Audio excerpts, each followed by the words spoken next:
Welcome to another video on stories of our history. Picture the map of the Holy Land in the year 1170, a cartographic puzzle of extreme vulnerability that would have driven any modern general to despair. The Kingdom of Jerusalem occupies the coastal plain from the fortress of Gaza in the south to the walls of Beirut in the north, a ribbon of land that at its widest point, between Jaffa and the Jordan River, measures barely 100 kilometers, a distance a determined army could cover in 3 days. To the east, beyond the shimmering surface of the Dead Sea and the arid ridges of the Transjordan, lies the caravan city of Damascus, the nerve center of Muslim Syria, ruled by the successors of Nur ad-Din, a city of flourishing markets, great mosques, and armories capable of equipping hosts of holy warriors. To the south, across the barren wasteland of the Sinai, a desolation of gravel plains and razorback dunes that has swallowed armies since the time of the pharaohs, sits the wealth and military manpower of Fatimid and then Ayyubid Egypt, an inexhaustible reservoir of soldiers, grain, and gold.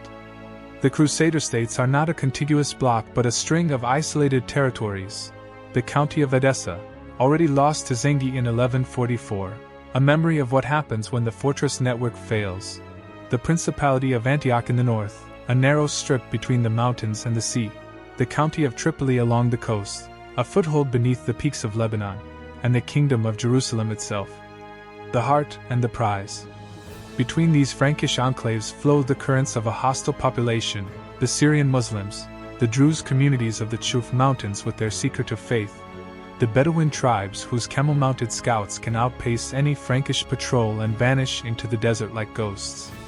In this environment, holding a static border with a line of soldiers standing shoulder to shoulder is a physical impossibility.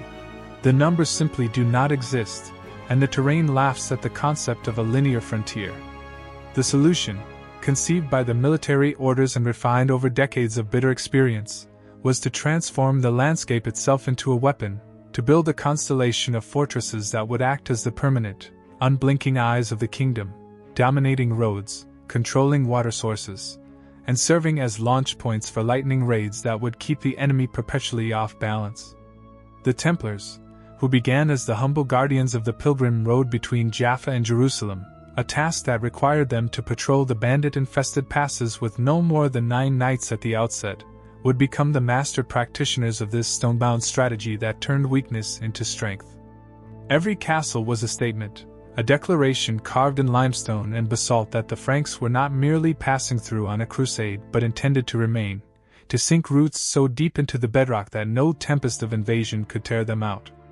The Templar castle was not a refuge behind which frightened men cowered. It was a base from which aggressive patrols issued every dawn, a lair of wolves rather than a fold of sheep, and its garrison lived to carry the war to the enemy. The Muslim chronicler Ibn al-Qalanisi, writing in Damascus in the 1140s, noted with a mixture of respect and frustration that the Franks of the Temple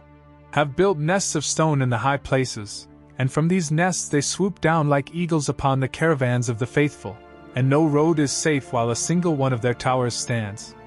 This was not exaggeration. It was the sober assessment of a man who had seen the Templar network grow from a single tower into an interlocking system of fortresses that held the entire eastern frontier in an iron grip. The foundational principle of the Templar fortification strategy was a concept they inherited not from the feudal West, with its isolated, independent castles that each baron built to overawe his neighbors, but from the Eastern Roman Empire, the Byzantium that had held the line against Islam for 4 centuries before the First Crusade.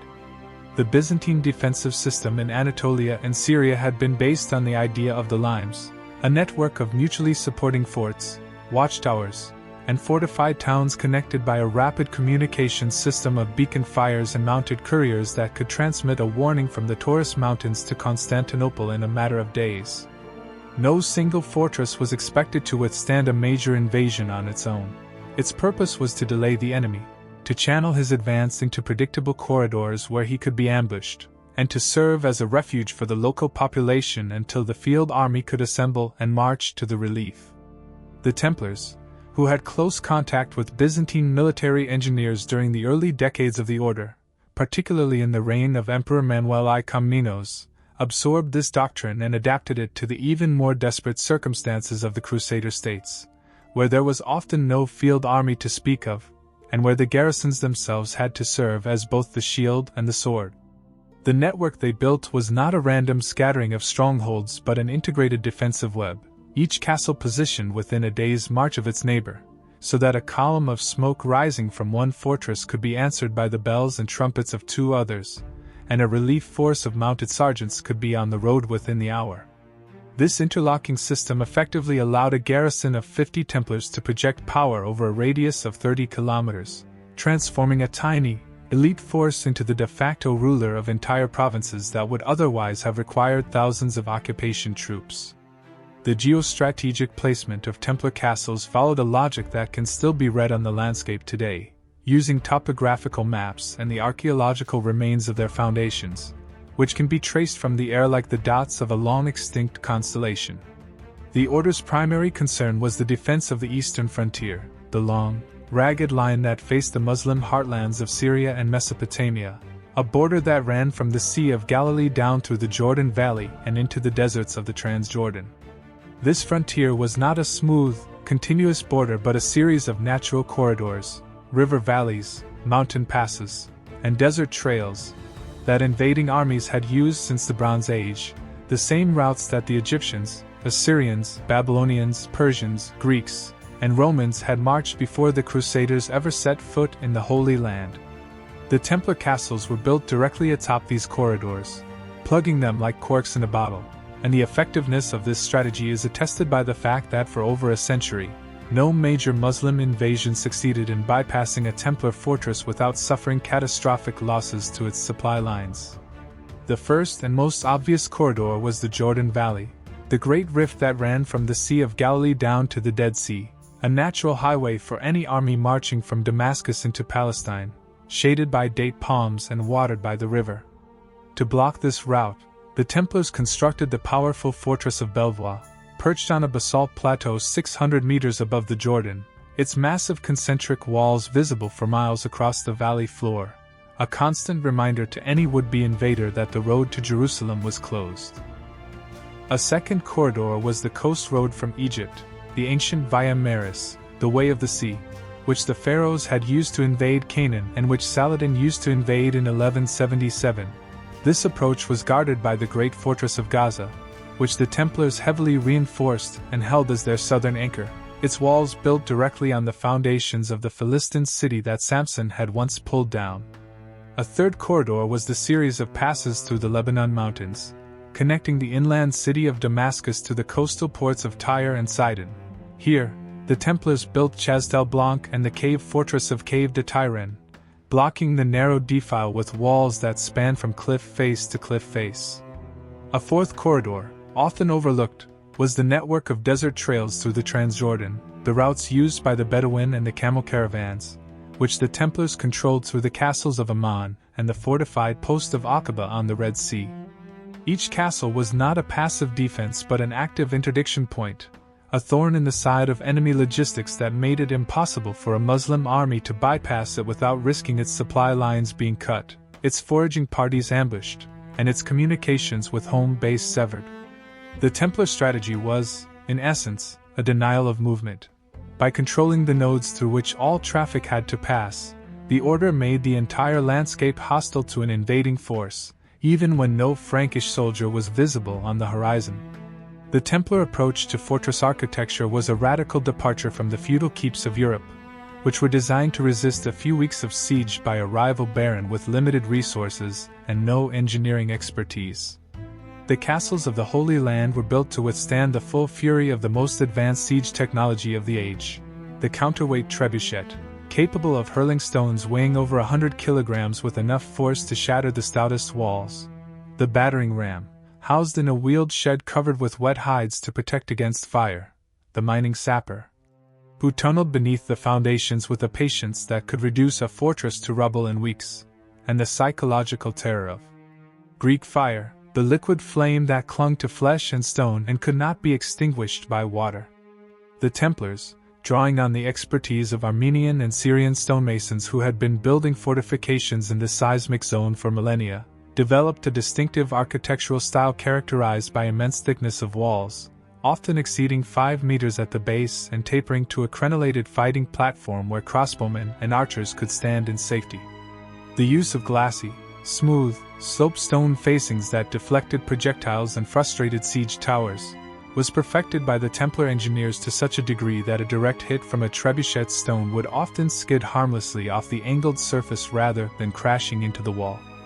The pioneering of the concentric castle design, where an inner ward was protected by an outer wall, creating a killing zone between the two that turned any breach into a trap, was the Templar gift to military architecture, a design that would dominate fortress construction for the next 3 centuries. The stones themselves were cut with a precision that still astounds modern engineers, each block weighing several tons and fitted without mortar in the finest examples, their surfaces dressed to a smooth, seamless finish that offered no purchase to climbers and resisted the wedging of crowbars. The masons who worked on Templar projects were the elite of their profession, recruited from the workshops of France and Italy with promises of generous pay and the spiritual benefits of contributing to the defense of the Holy Land. The Templar castle was not merely a shelter, it was a machine for killing, designed to maximize the defensive advantage of a small garrison against a vast besieging host, to turn every corridor into a killing ground and every breach into a cul-de-sac from which there was no escape.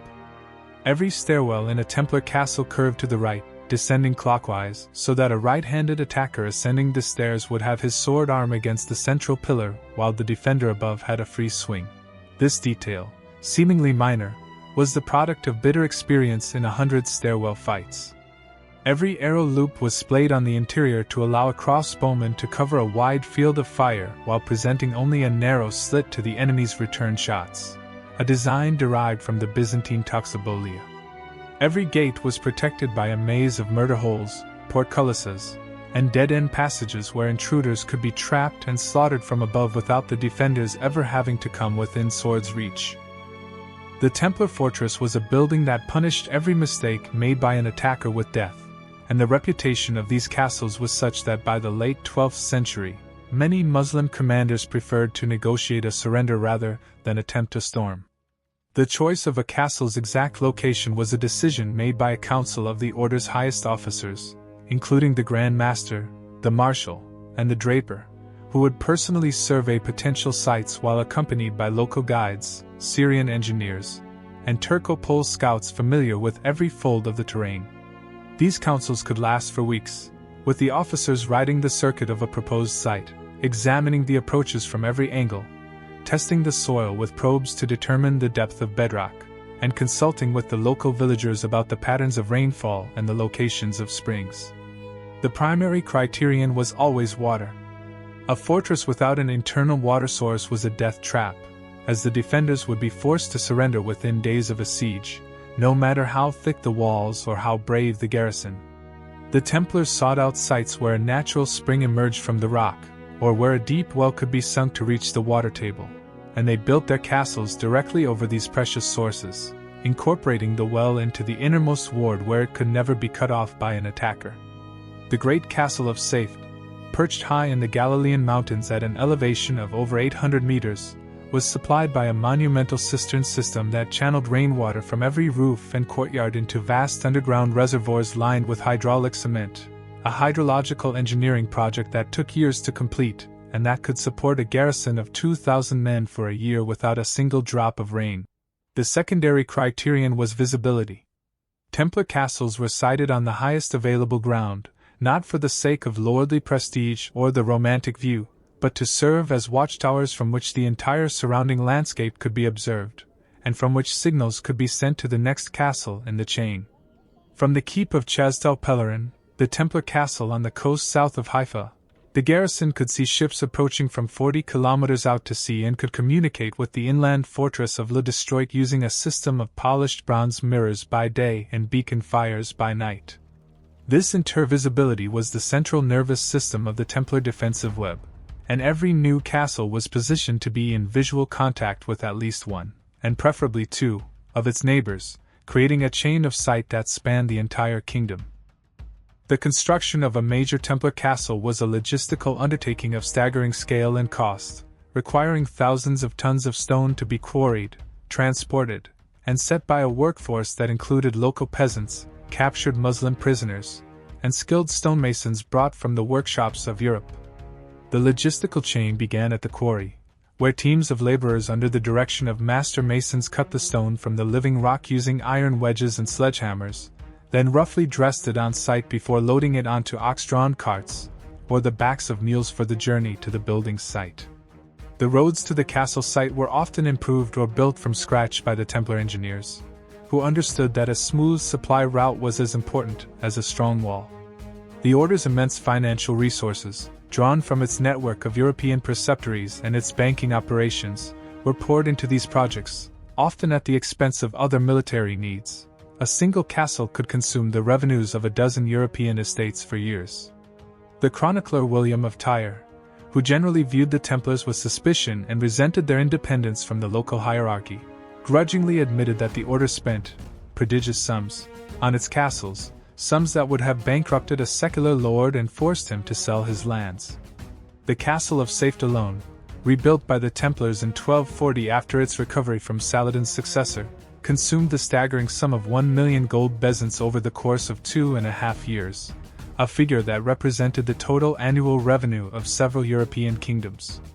This investment was made without hesitation because the Grand Master and the chapter understood that a single well-placed castle could save the kingdom from a war that would cost 100 times more in blood and treasure. The castle was not a drain on the treasury. It was the treasury's ultimate guarantee, the physical asset that underwrote the entire Templar enterprise, and every bezant spent on stone was a bezant not spent on the ransoms, tributes, and ruinous campaigns that a lost frontier would necessitate. When the Mamluk Sultan Baybars began his systematic reduction of the Crusader fortresses in the 1260s, he found that each castle cost him more in casualties and time than the conquest of an entire province, and he was forced to adopt a policy of offering safe conduct to the garrisons in exchange for surrender, simply because the cost of storming them was too high even for his vast armies.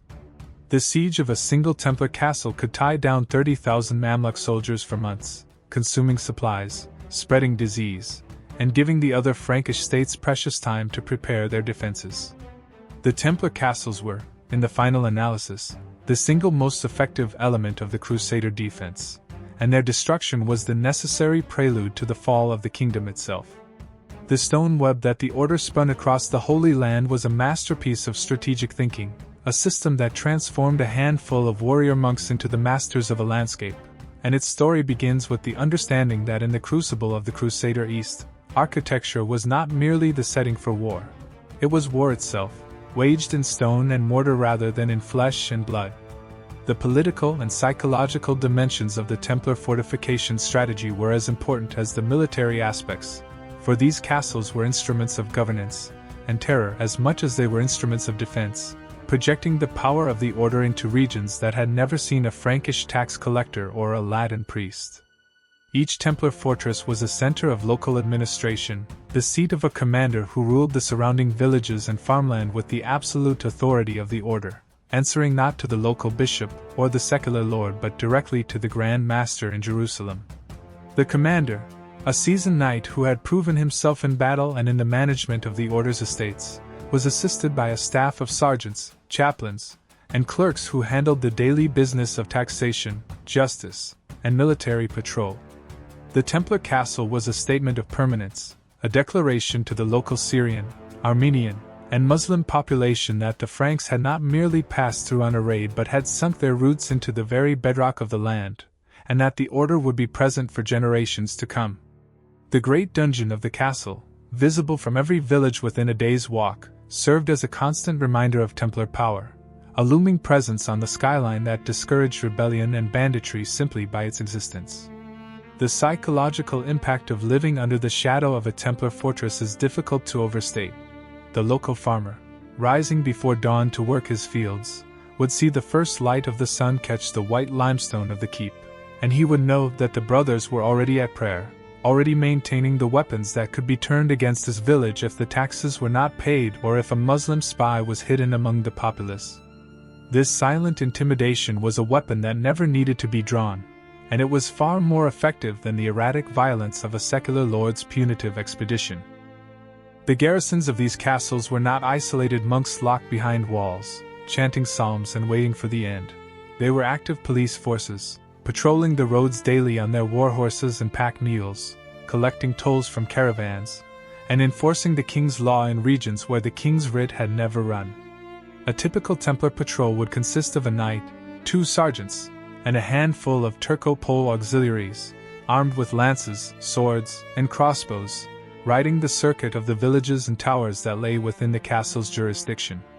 The patrol would stop at each village to hear complaints, settle disputes, and collect the agreed-upon taxes in the form of grain, oil, wine, or coin. The presence of the patrol was a reminder that the order's protection was not free, and that the price of security was obedience to the Templar commander. This projection of administrative power from a fortified base allowed the Kingdom of Jerusalem to control territory that it could never have hoped to garrison with conventional troops, extending the effective reach of the crown far beyond the limits of its feudal levies. The castle of Chastel-Blanc, for example, with its permanent garrison of just 30 knights and 100 sergeants and Turco-Poles, effectively controlled the entire region of the Safada Gap in the mountains of what is now western Syria, a territory of hundreds of square kilometers populated by a mixed population of Maronite Christians, Alawites, and Sunni Muslims. The castle was the tax office, the courthouse, the prison, and the military headquarters, all contained within a single, towering structure of white limestone that seemed to grow directly out of the mountain peak, and its commander was the most powerful man within a 2-day ride in any direction. The Templar castle system also functioned as a sophisticated early warning network that could alert the entire kingdom to an invasion within hours of the enemy crossing the frontier, a feat of communication that no other medieval state could match. The method of communication was a carefully standardized protocol of signals that any Templar garrison could read, a code book of beacon fires and trumpet calls that was drilled into every recruit during his year of probation. When a watchman on the tower of the easternmost castle spotted a dust cloud on the horizon, a telltale sign of a moving army that could be distinguished from a merchant caravan by its density and speed, he would immediately alert the commander, who would order the lighting of a prepared beacon. This beacon was a massive pile of dry brushwood soaked in pitch, stacked on the highest platform of the keep within a great iron brazier that could be seen for 50 kilometers on a clear night. Once ignited, the beacon would produce a column of dense black smoke by day and a blazing pillar of fire by night, visible to the watchmen in the next castle in the chain, who would light their own beacon in response, creating a cascade of signals that could travel from the Jordan Valley to the coast in under an hour. Each beacon was coded to convey specific information about the threat. A single column of smoke meant an enemy raiding party of less than 1,000. 2 columns, a medium invasion force of several thousand. 3 columns, a full army under the command of the Sultan himself. The Turco-Pole light cavalry attached to each castle would ride out simultaneously, carrying written dispatches to the Grand Master in Jerusalem or Acre. But the beacons provided an immediate strategic picture that allowed the marshal to begin mobilizing the field army before the first messenger arrived. This system, adapted from the Byzantine beacon chain that had once spanned Anatolia under the Macedonian dynasty, gave the Templars a decisive information advantage over their enemies, who were forced to advance into a landscape that was already arming itself for their reception. The network of Templar castles was not solely defensive. It was designed to support offensive operations deep into enemy territory, serving as the logistical backbone of the Frankish raiding strategy that kept the Muslim states perpetually on the defensive and prevented them from concentrating their forces for a decisive blow. A Templar raid, or chevauchée, was a meticulously planned operation that demonstrated the order's mastery of the art of war at every level. The raid would begin with the garrison of a frontier castle, such as Safed or Chastelet, assembling a mobile column of knights, sergeants, and Turco-Poles, along with pack mules carrying water, hardtack, and fodder for exactly 3 days of hard riding. This column would leave the castle at dusk, using the Templar night march techniques that had been perfected over decades of desert warfare, the brothers maintaining absolute silence, their horses' hooves muffled with leather wraps, the column guided by the stars and the whispered commands of the marshal. The column would cross the frontier undetected, slipping through the gaps in the enemy's patrol network that the Turco-Pole scouts had identified in the preceding days, and strike a Muslim village, caravan, or military outpost at dawn, when the sentries were drowsy and the garrison was still rousing from sleep. The objective was not to hold ground but to inflict maximum damage in minimum time, seizing livestock, destroying crops, burning granaries, and taking prisoners for interrogation before retreating back to the castle with the pursuit hot on their heels. The castle was the safe harbor, the aircraft carrier of the 12th century, from which these swift, devastating strikes were launched and to which the raiders returned, the gates slamming shut behind them as the frustrated enemy cavalry milled outside the range of the crossbowmen on the walls. Without the forward base of a frontier castle, a raiding party would have to march for days through hostile territory just to reach the target, consuming its own supplies and alerting the enemy to its approach. With a network of castles placed at strategic intervals, the Templars could remain inside enemy territory for weeks, moving from one stronghold to the next, resupplying at each stop, and striking in multiple directions before the Muslim commanders could coordinate a response.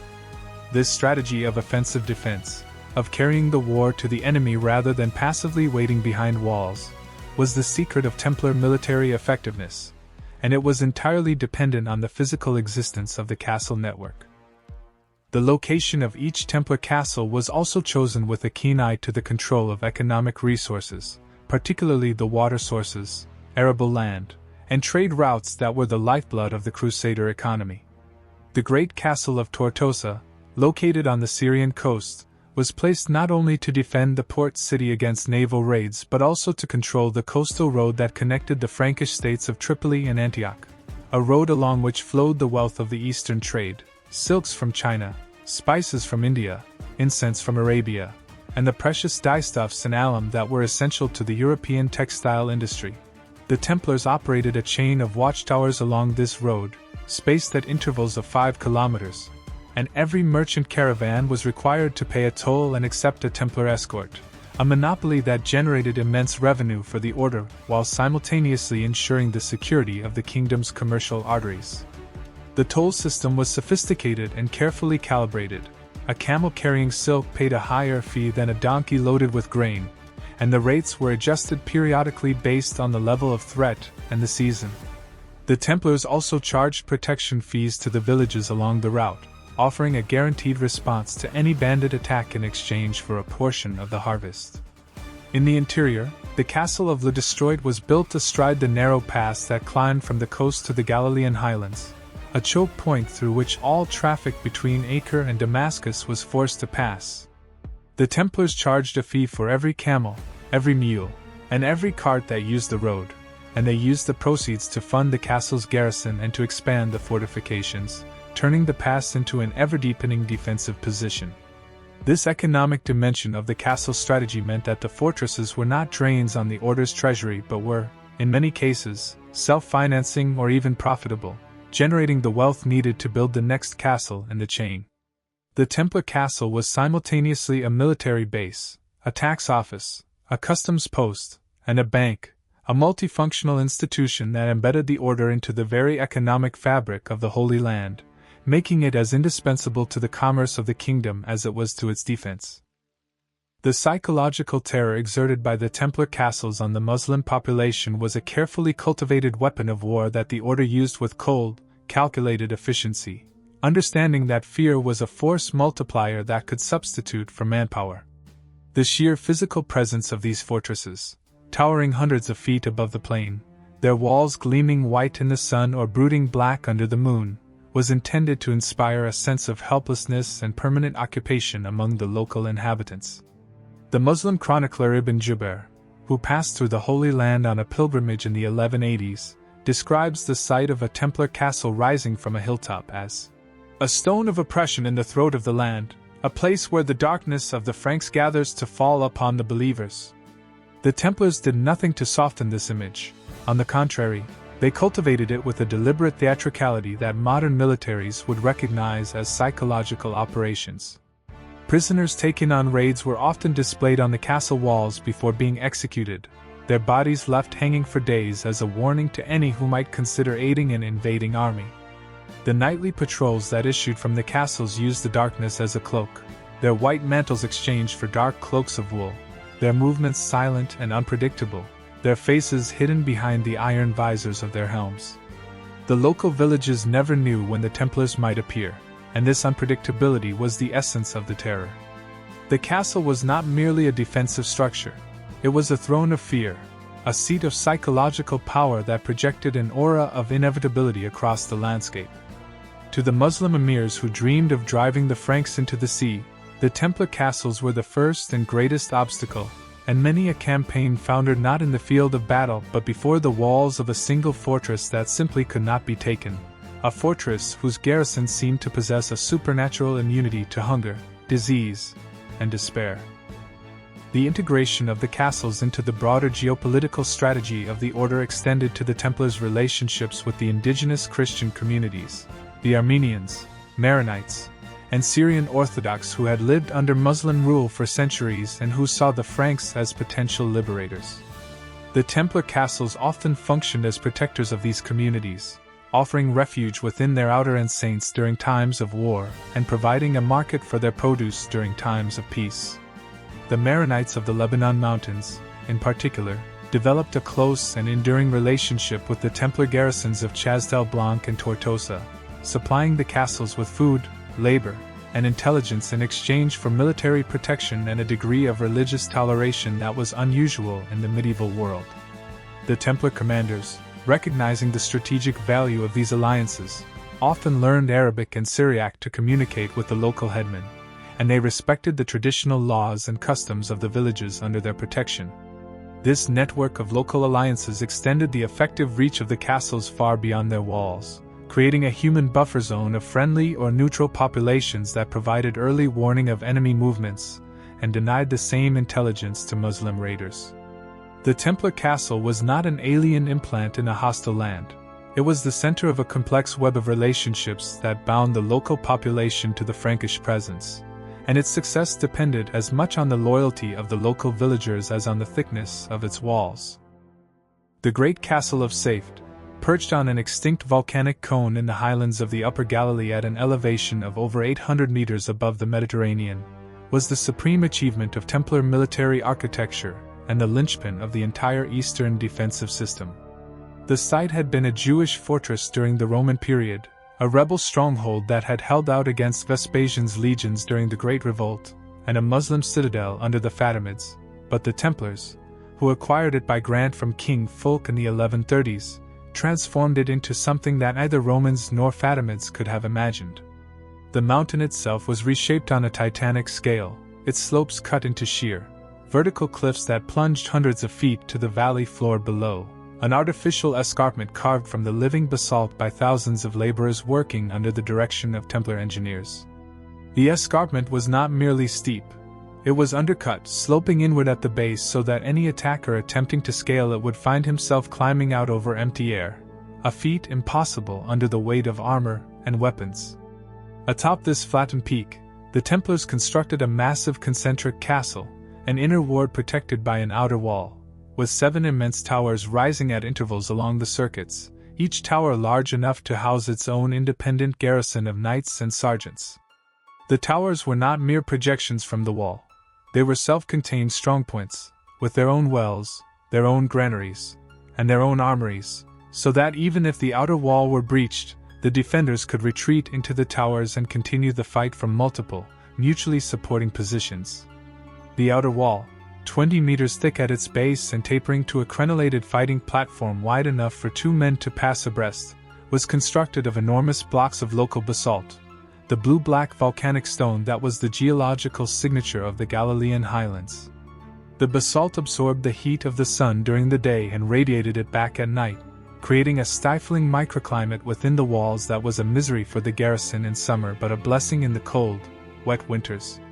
The inner ward contained the Great Hall, where the brothers took their silent meals, the chapel dedicated to Our Lady of Safed, a vaulted space whose acoustics were designed to amplify the Gregorian chant into a sound that seemed to come from the stones themselves, the armory, stocked with swords, lances, crossbows, and quarrels in quantities sufficient to equip a small army, the granaries, vast underground chambers carved into the bedrock and lined with waterproof cement, capable of storing 5 years' worth of grain, and the sacred well that was the castle's lifeline, a shaft sunk over 100 meters through solid rock to reach a permanent aquifer that had never run dry. The chronicler Jacques de Vitry, who visited Safed in its prime during his tenure as Bishop of Acre, described it as a city in the air, a fortress that seems to have been built by giants rather than men. And the Muslim geographer Yaqut al-Hamawi, who saw the castle from a distance as a prisoner of the Franks, called it the eye of the Franks, the pupil without which the entire body would be blind. The strategic role of Safed in the Templar defensive network was so critical that the loss of the castle in 1188, in the aftermath of the disaster at Hattin, was considered a fatal blow to the Crusader presence in Galilee. Saladin, who had been unable to take Safed by storm despite a month of intensive siege operations that cost him some of his best troops, was forced to negotiate its surrender after the fall of Jerusalem, offering the garrison safe conduct to the coast in exchange for the keys. The Sultan immediately recognized the castle's value and garrisoned it with his own elite troops, using it as a base from which to raid the remaining Frankish territories around Acre, launching attacks on the pilgrim roads and the coastal plain that kept the Crusaders penned within their walls. The loss of Safed was a wound in the side of the kingdom that festered for half a century, a constant reminder that the Templar network was only as strong as its weakest garrison. When the Templars finally recovered Safed in 1240, through a diplomatic agreement with the Ayyubid Prince of Damascus that was brokered by the Grand Master Armand de Perigord, they embarked on the most ambitious reconstruction program in the Order's history, a project that would consume the revenues of half the Templar preceptories in Europe for 2.5 years. The old basalt walls were stripped down to their foundations, the rubble carted away by teams of oxen, and the entire fortress was rebuilt on a vastly larger scale, incorporating the latest advances in military engineering that the Order had learned in the decades since the original construction. The new defenses included a double line of outworks, a series of ditches and palisades that extended the killing zone outward from the walls, a massive glacis of smooth, polished stone that angled outward at the base, its surface so regular that a trebuchet stone would skid rather than smash, and a system of sally ports. Hidden postern gates that allowed the garrison to launch surprise counterattacks directly into the midst of a besieging army, striking the enemy's siege engines and then retreating before a response could be organized. The new Safed, completed in 1243 at a cost of over 1 million bezants, was designed to hold a garrison of 2,000 men for an indefinite period, with granaries capable of storing 5 years' worth of grain and cisterns holding millions of liters of water, a self-contained city of war that could outlast any blockade. It was, in the estimation of the Mamluk historian al-Makrizi, the most formidable fortress in the entire Levant, and its recapture by the Mamluk Sultan Baybars in 1266, after a brutal siege that cost the lives of thousands of Mamluk soldiers and lasted over 40 days, marked the beginning of the end for the Crusader states, the moment when the stone web began to unravel.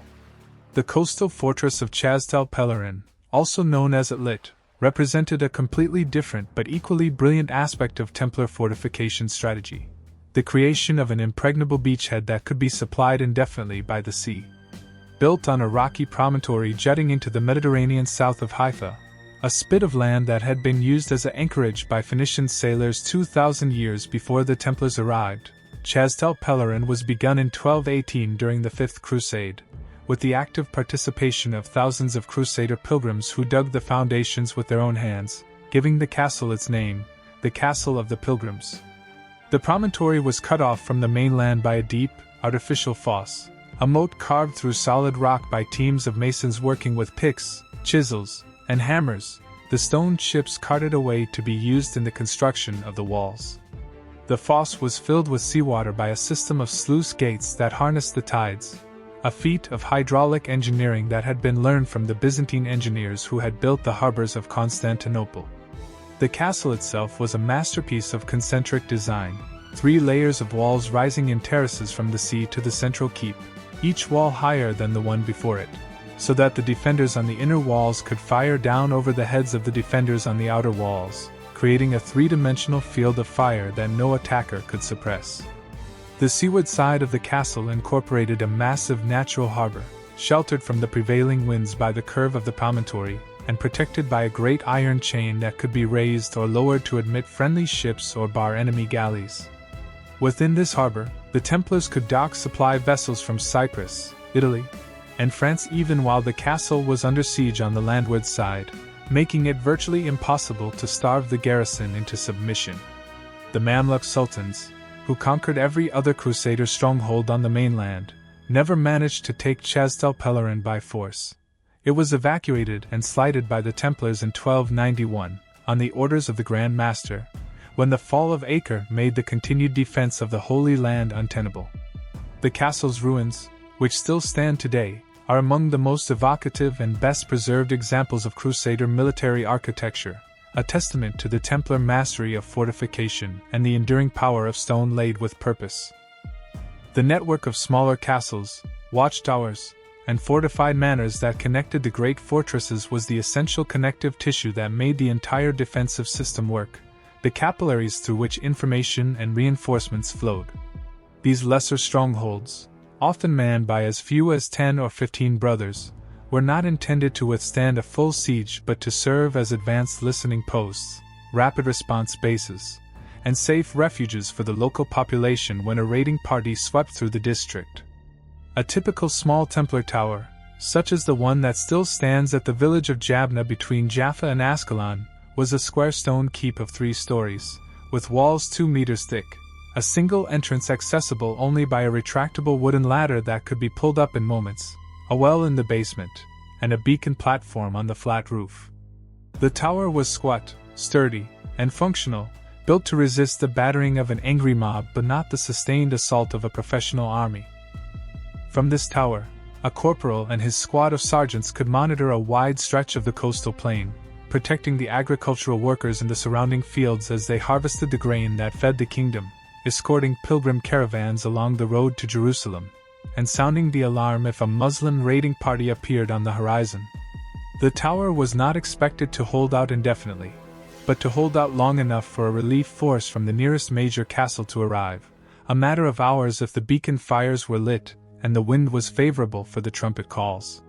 These small posts were the eyes and ears of the Templar system, and they were linked to the regional headquarters by a relentless schedule of patrols, with mounted sergeants riding the circuit between the towers twice daily, exchanging information and ensuring that every post remained manned and ready. The entire system was designed around the concept of layered defense, an elastic network that could absorb a raid, slow its progress through a series of ambushes and roadblocks, and eventually crush it with a concentrated counterstrike delivered from the central stronghold. The loss of a single tower was a pinprick, the loss of a major castle was an amputation, and the Templar strategy was to ensure that the pinpricks never became fatal. The human dimension of the castle network is often overlooked in accounts that focus on the architecture and the strategy. But a Templar fortress was ultimately a community of men living under conditions of extreme physical and psychological stress that would break the spirit of any ordinary soldier. The daily life of the garrison was regulated by the same strict timetable as the Templar preceptories in Europe, the rules' iron framework of prayer, work, and silence that shaped every hour of the day and night. The brothers rose at midnight for the office of matins, the long, dark watch of prayer that was the most demanding of the monastic day, their voices rising in the chill air of the chapel as the wind moaned around the battlements. They prayed again at dawn, the office of lauds, giving thanks for the return of the light that revealed any enemy movement on the plain below. They broke their fast after the morning mass, a simple meal of bread, cheese, and watered wine consumed in silence while a lector read from the scriptures or the lives of the saints. Then they dispersed to their assigned duties, manning the walls, cleaning the armor and sharpening the swords, exercising the horses in the courtyard, repairing the stonework that the winter rains had damaged, or patrolling the surrounding district with a vigilance that never relaxed. Silence was the rule except in designated times and places, and the brothers communicated through a language of hand signals during the long hours of watch on the battlements, a silent vocabulary that conveyed everything from "enemy patrol sighted" to "the commander is approaching." The diet was simple, consisting mainly of bread, lentils, fish on Fridays, and a ration of watered wine, but it was adequate and regular, a fact that distinguished Templar garrisons from the frequently starved defenders of secular castles whose lords had failed to stock the magazines. The psychological toll of garrison life was heavy, a grinding weight that wore down the soul. The constant vigilance, the isolation from the outside world, the knowledge that an enemy army might appear on the horizon at any moment, and the ever-present threat of disease, which killed more Templars than Muslim arrows ever would. The order addressed this psychological pressure through the iron discipline of the rule, which provided a structure of prayer, work, and communal living that insulated the individual brother from despair by subsuming his identity into the collective body of the order, and through the powerful sense of purpose that came from knowing that the defense of the Holy Land rested on the walls that he and his brothers guarded. That every hour of watch was an hour of service to Christ and his kingdom. The relationship between the Templar castle network and the indigenous Christian populations of the Holy Land is a complex and often overlooked aspect of the fortification strategy,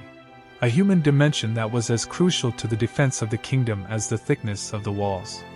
The Syriac Christians, the Maronites of Lebanon, the Armenian refugees who had fled the Seljuk conquest, and the Greek Orthodox communities that had lived under Muslim rule for centuries. These were the natural allies of the Frankish settlers, and their villages clustered around the Templar castles like chicks around a hen, seeking protection in the shadow of the walls. The Templars, with their ecclesiastical status and their direct connection to the Pope, were often more effective at managing relations with these Eastern Christians than the secular Latin lords, whose heavy-handed taxation and cultural arrogance sometimes provoked resentment and rebellion. The Latin lords, drawn from the feudal nobility of France and Italy, often treated the local Christians as conquered subjects, imposing Latin bishops on Greek dioceses and demanding labor services that the Eastern communities had never owed to anyone. The Templars, by contrast, respected the traditional hierarchies of the local churches and often employed local priests as chaplains for the Eastern Christians who lived within the castle's jurisdiction. The Castle of Crac des Chevaliers, though technically a hospitaller fortress, provides the model for this symbiosis. The garrison, composed of Latin brothers, was surrounded by a ring of Syrian villages that supplied the castle with food, labor, and intelligence, in exchange for military protection and a degree of religious freedom that was unusual in the medieval world. The Templar castles of the Amanus Mountains, in the far north of the Principality of Antioch, were built specifically to protect the Armenian princedoms of Cilicia from Seljuk raids, and the Armenian nobility contributed heavily to the construction costs, seeing the Templars as the only force capable of holding the mountain passes against the Turks. This alliance between the military order and the Eastern Christians was a critical factor in the survival of the Crusader states, creating a defensive depth that extended far beyond the walls of the castles themselves, into a human landscape of shared interest and mutual dependence that the Muslim armies had to penetrate before they could even reach the stone defenses. The impact of the Templar castles on the conduct of warfare in the 12th and 13th centuries extended far beyond the borders of the Holy Land, reaching into the heart of Europe through the returning Crusaders who had seen the fortresses with their own eyes. The architectural innovations pioneered by the Templar engineers, particularly the concentric design and the use of the glacis, were brought back to the courts and castles of the West by the nobles who had campaigned in the East, and they influenced the construction of fortresses in France, England, and the Iberian Peninsula for generations. The great concentric castles of Edward I in Wales, such as Beaumaris and Harlech, built in the late 13th century to cement the English conquest of the Welsh, showed the direct influence of Templar and Hospitaller designs from the Holy Land, with their perfectly symmetrical layouts, their interlocking fields of fire, and their sophisticated systems of moats and sluice gates that could flood the approaches at will. The master mason who designed Beaumaris, Master James of St. George, had almost certainly studied Crusader fortifications, and his work in Wales is a direct translation of Eastern concepts into the damp, green landscape of Britain. The castle of Chateau Gallard in Normandy, built by Richard the Lionheart after his return from the Third Crusade, incorporated lessons he had learned while observing the Templar fortresses during the campaign, particularly the use of the natural terrain to create unassailable approaches. Richard, who had seen the Templar castle of Safed and the Hospitaller Crac des Chevaliers, returned to his domains determined to build castles that could withstand the sieges of his French rival, Philip II, and his engineers produced fortresses that were generations ahead of anything the French possessed. The most direct transfer of Templar castle technology occurred in the Iberian Peninsula, where the military orders of Calatrava, Santiago, and the temple itself were engaged in a continuous frontier war against the Almohad and Almoravid sultanates, a war that mirrored the conditions of the Holy Land in its harsh climate, its religious fervor, and its strategic challenges. The castles of the Spanish Templars, such as Miravet perched on its cliff above the Ebro and Monzon dominating the Cinca Valley, were almost identical in design to their counterparts in Syria, with the same thick walls, the same massive towers, and the same strategic siting at choke points along the river valleys. The castle strategy that had been developed in the desperate crucible of the Holy Land became the standard template for frontier fortification across Christian Europe, a technological export that outlasted the Crusader states themselves. The logistical sophistication of the Templar castle network was supported by a supply chain that stretched from the ports of the Mediterranean to the most isolated frontier post in the Transjordan, a chain that the order managed with the same precision that it brought to its banking operations. The order's fleet, based in the ports of Acre, Haifa, and Tortosa, maintained a continuous shuttle of supply vessels that brought grain from the Templar estates in Sicily, wine from the vineyards of Cyprus, iron and steel from the workshops of Lombardy, and timber from the forests of Lebanon and Anatolia, a maritime logistics operation that was unmatched in the medieval world. These supplies were stockpiled in the great coastal castles, particularly Chas-tel-Pellerin, where they were protected from Muslim raids by the castle's formidable walls and could be distributed to the inland fortresses by pack mule convoys that traveled the protected roads under heavy escort. The Templars developed a standardized system of supply accounting, recorded in the ledgers of each preceptory, that allowed the Grand Master's staff to calculate exactly how many months of provisions each castle had on hand and to schedule the dispatch of convoys accordingly, a system of inventory management that would not be surpassed until the development of modern logistics in the 18th century.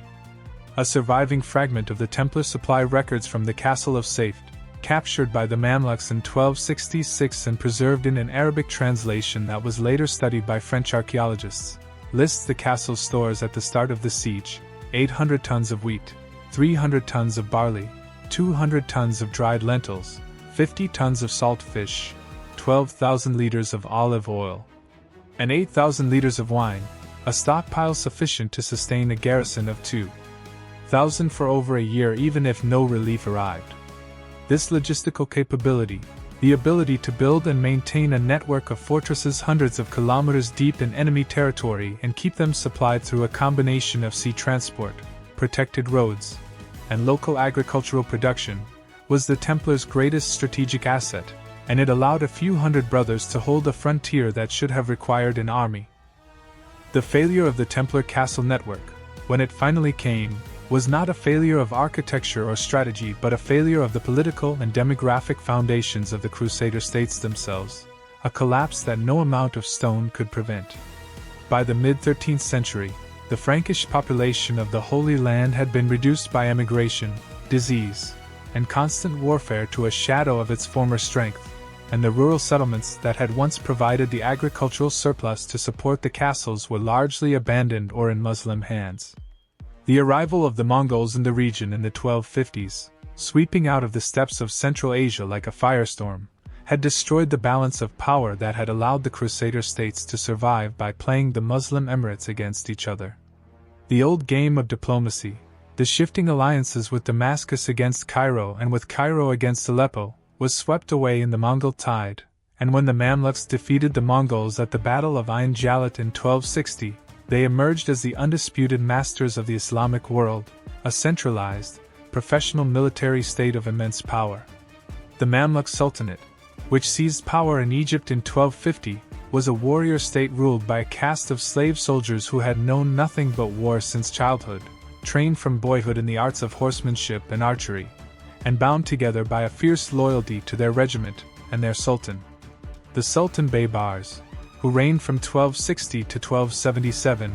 made the reduction of the Crusader castles the central objective of his reign, and he pursued it with a methodical, fortress-by-fortress approach that the depleted Templar garrisons could not resist. Caesarea fell in 1265, its walls breached by trebuchets, and its garrisons slaughtered. Safed in 1266, after a siege of 40 days. Jaffa and Antioch in 1268, their populations massacred or enslaved. and the mighty Croix de Chevaliers, the hospitaller masterpiece. In 1271, its garrison allowed to march out with their arms after a heroic defense that became the stuff of legend. Each castle that fell was not merely captured but systematically demolished, its walls toppled by teams of sappers, its wells filled in with rubble, its garrisons slaughtered or enslaved, so that the Franks could never reoccupy it even if a new crusade arrived. This policy of deliberate destruction was a grim acknowledgement of the Templar achievement. The castles were so formidable that even in victory, the Muslims could not afford to let them stand, because a single fortress in enemy hands could become the nucleus of a Frankish revival.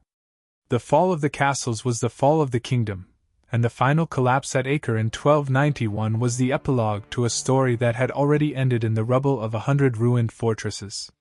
The strategic thinking behind the placement of each castle was informed by a sophisticated understanding of the regional geography that the Templars had developed through decades of patrols, prisoner interrogations, and the study of captured Muslim maps and documents. The Templar archives, which were lost when the order was suppressed in the early 14th century, almost certainly contain detailed strategic assessments of every valley, pass, and ford in the Holy Land, assessments that guided the construction of the castle network and that were updated as the political situation changed. The castles were not built randomly. Each was the answer to a specific strategic question: how to block the invasion route from Damascus, how to control the pilgrim road, how to protect the agricultural hinterland of a major city, how to provide a base for raids into Egypt. The Templar engineers, working in consultation with the Marshal and the Grand Master, analyzed the terrain with the eye of a chess player, seeing the landscape not as a collection of hills and valleys but as a board of positions, moves, and countermoves. The resulting network was a physical expression of strategic logic, a three-dimensional map of threat and response that held the Muslim armies at bay for nearly 2 centuries, and its principles are still taught in military academies today under the name of terrain denial and force multiplication through fortification. The castle of Chastelet, whose ruins still command a breathtaking view over the Jordan River at the ford known as Jacob's Ford, represents both the zenith of Templar strategic vision and the catastrophe that can befall even the most brilliant plan when political timing and military reality collide. The ford, known in Arabic as Beit al-Azan, the House of Sorrows, was the only crossing point of the Upper Jordan for a distance of 50 kilometers in either direction, a strategic choke point that controlled access to the Galilee from Damascus. The ford had been used by armies since the time of the Judges. Abraham may have crossed here, Jacob certainly wrestled the angel nearby, and every conqueror from the Assyrians to the Crusaders had understood that control of the ford meant control of the northern approaches. Saladin, whose intelligence network was superb and who maintained paid informants in every Frankish court, immediately recognized that a Templar castle at Jacob's Ford would sever the communications between his Syrian and Egyptian domains and serve as a base for devastating raids into the heart of his empire. The castle, if completed, would be a dagger pointed at Damascus itself, a mere day's ride from the walls of his capital, and he could not tolerate its existence. The Templars, led by Grand Master Odo de Saint-Amand, who had tasted glory at Montgassard and who burned with the ambition to surpass that victory, convinced the young King Baldwin IV to authorize the construction of a massive fortress at the ford in October 1178. Odo argued that the ford was the weak point in the kingdom's armor, the open gate through which every Muslim invasion had passed, and that closing it would change the entire strategic balance. The king, despite the doubts of his barons who feared Saladin's response, gave his consent, and the Templars threw the entire resources of the order into the project with an energy that bordered on frenzy. An army of stonemasons, laborers, and Templar sergeants worked feverishly through the winter and spring, raising walls of black basalt directly on the riverbank, the stone quarried from the nearby hills and transported to the site on sleds dragged by oxen. The construction was a race against time, and the Templars drove the workers at a pace that left even the hardened sergeants exhausted. The walls rose with astonishing speed, the foundations sunk deep into the basalt bedrock, the blocks fitted with the precision that was the signature of Templar engineering. A deep moat was cut through the basalt bedrock using iron picks and hammers, a labor of months that filled the air with the ringing of metal on stone and sent showers of sparks into the night. A central keep was built on the highest point of the site, a massive tower that dominated the crossing and could serve as a refuge of last resort if the outer walls were breached. By the spring of 1179, the castle was already partially defensible, the outer walls standing to their full height, the gate in place, the battlements ready for crossbowmen. A garrison of 80 Templar knights and several hundred sergeants and Turco Poles was in place, living in tents and temporary shelters within the walls, patrolling the ford and the surrounding hills.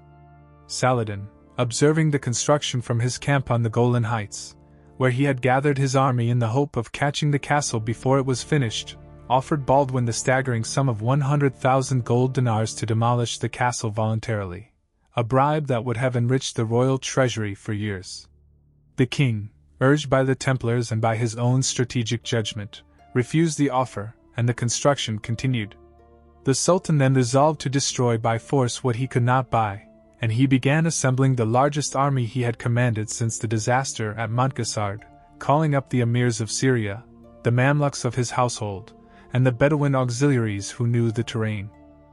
The siege of Jacob's Ford, which Saladin launched in late August 1179, was a demonstration of the terrifying speed and power that a determined Islamic army could bring to bear against an isolated fortress.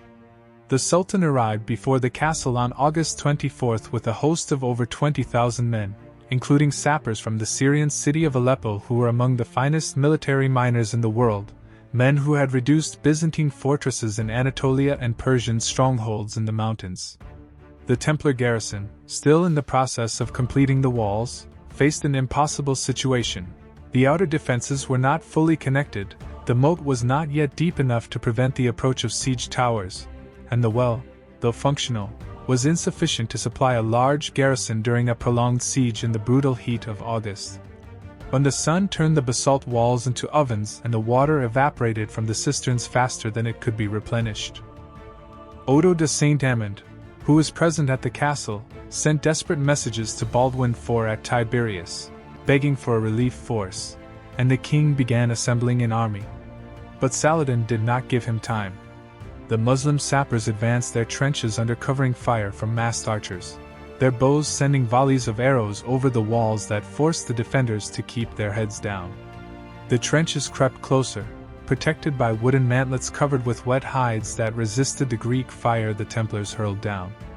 Within days, the sappers reached the base of the outer wall and began undermining it with terrifying speed, their picks and hammers working in shifts through the day and night, the sound of the digging a constant, maddening rhythm that the defenders could hear through the stone. On August 29, after just 5 days of siege, the mine was fired, the timbers supporting the tunnel set alight, and a huge section of the outer wall collapsed with a roar that could be heard for miles, burying dozens of Templar defenders under tons of rubble. The Muslim infantry poured through the breach, their swords flashing, their battle cries echoing off the remaining walls, and a desperate house-to-house battle began within the castle. The Templars fought with the ferocity that had made them legendary, rallying around the Byzant and selling their lives at a terrible price, but the outcome was never in doubt. By sunset on August 30th, the castle had fallen, and every Templar within its walls, including the sub-marshal and dozens of knights, was dead. Odo de Saint-Amand, wounded and captured, was taken to Damascus in chains, where he would die in prison the following year, the first Templar Grand Master to fall into enemy hands.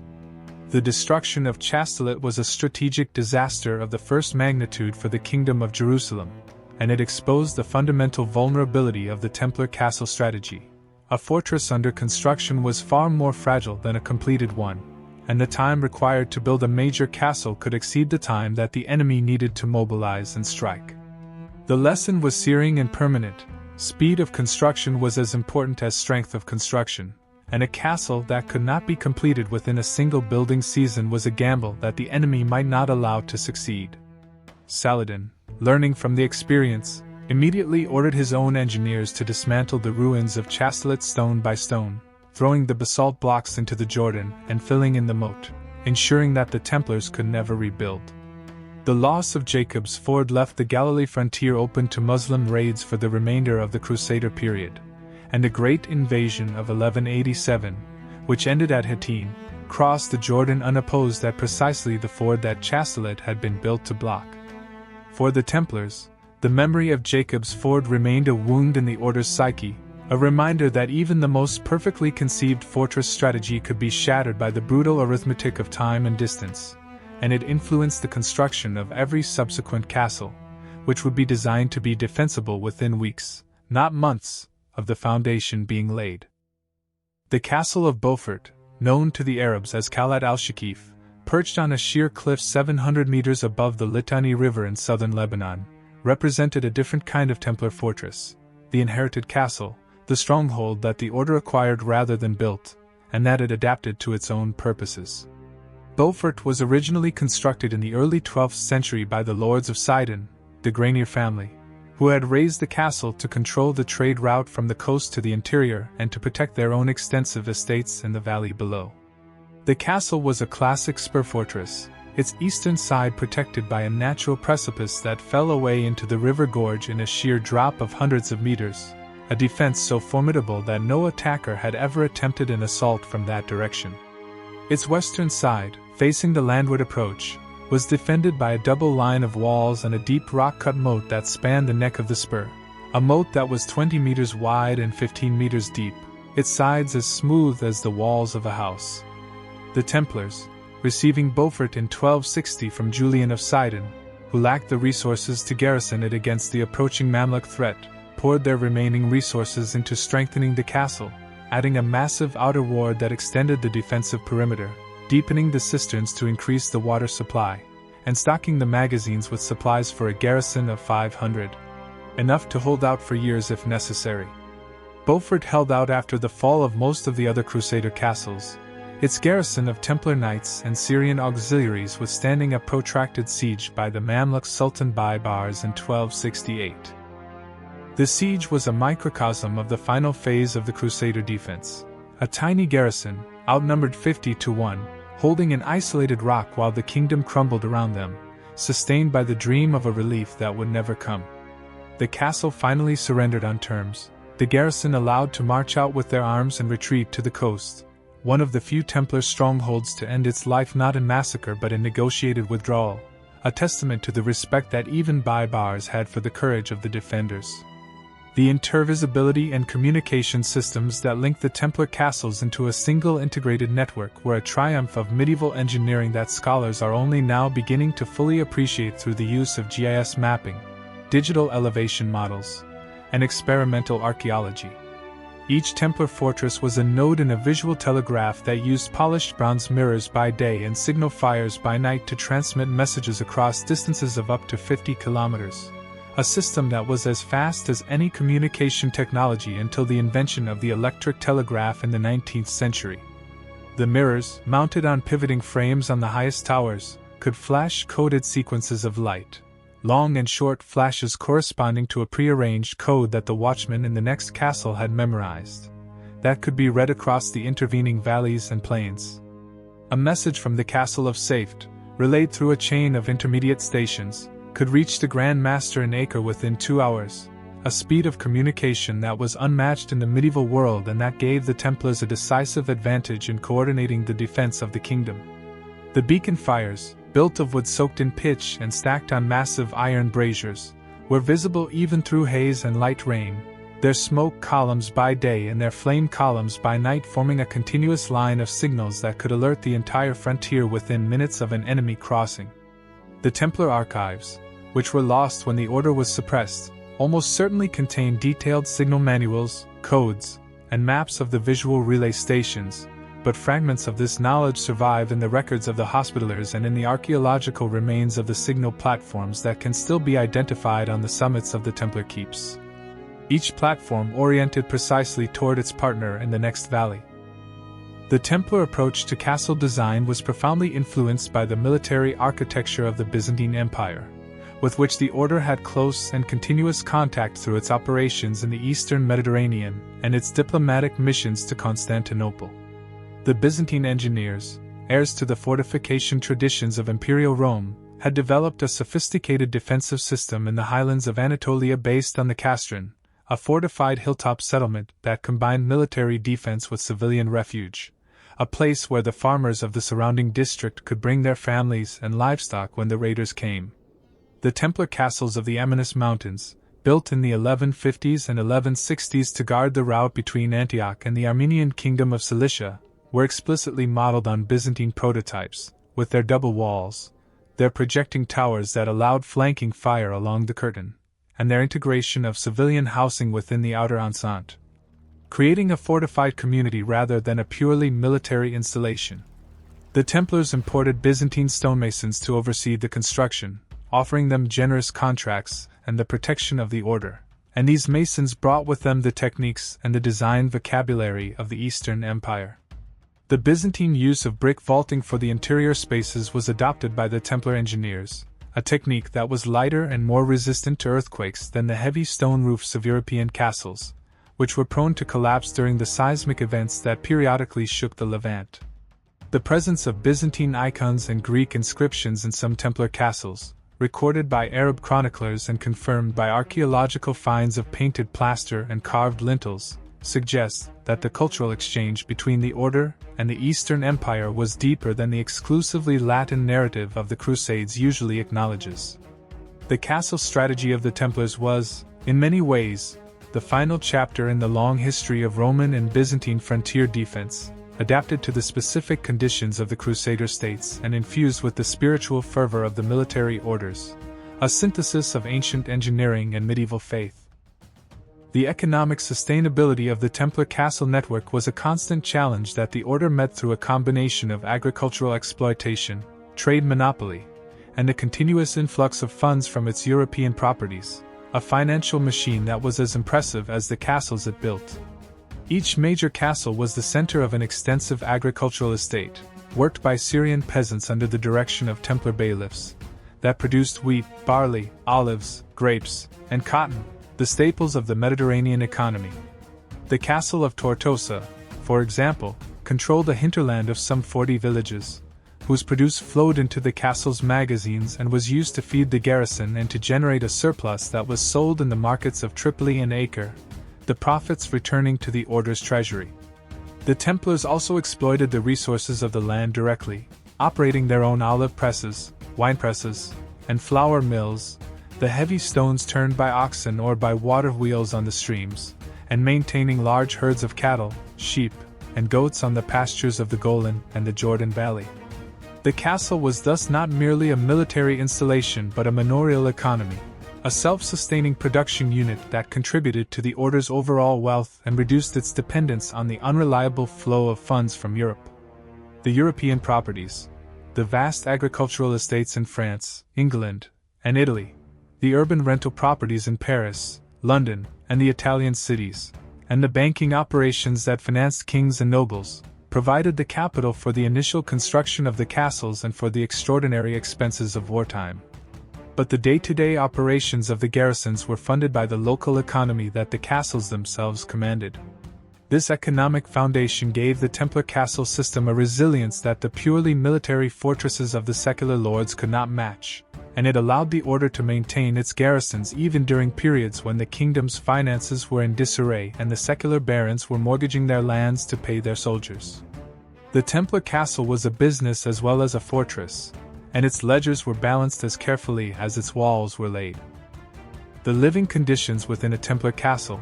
while Spartan by modern standards, were vastly superior to the conditions endured by the garrisons of secular fortresses, where men slept on straw, ate spoiled food, and died of diseases that the Templar rule had anticipated and prevented.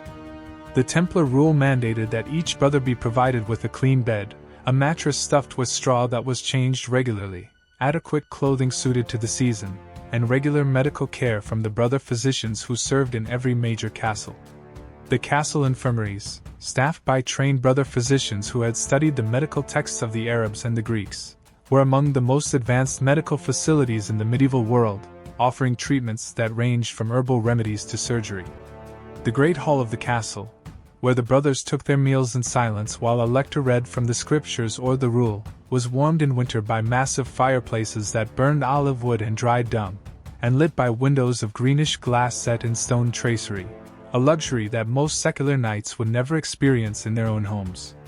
The latrines, built into the thickness of the outer walls and flushed by a continuous stream of water channeled from the roof cisterns, were a triumph of sanitary engineering that reduced the incidence of the camp diseases, dysentery, typhus, and the various fevers that devastated other medieval armies. The Templar concern for sanitation, derived from their monastic heritage and their close observation of Arab and Byzantine practices, gave their garrisons a decisive advantage in endurance, reducing the non-combat attrition that could cripple a secular army within weeks of a siege. A Templar castle under siege was a hygienic, well-fed, well-ordered community, and this internal discipline, as much as the thickness of the walls, was the secret of the order's legendary ability to withstand sieges that broke the spirit of other defenders.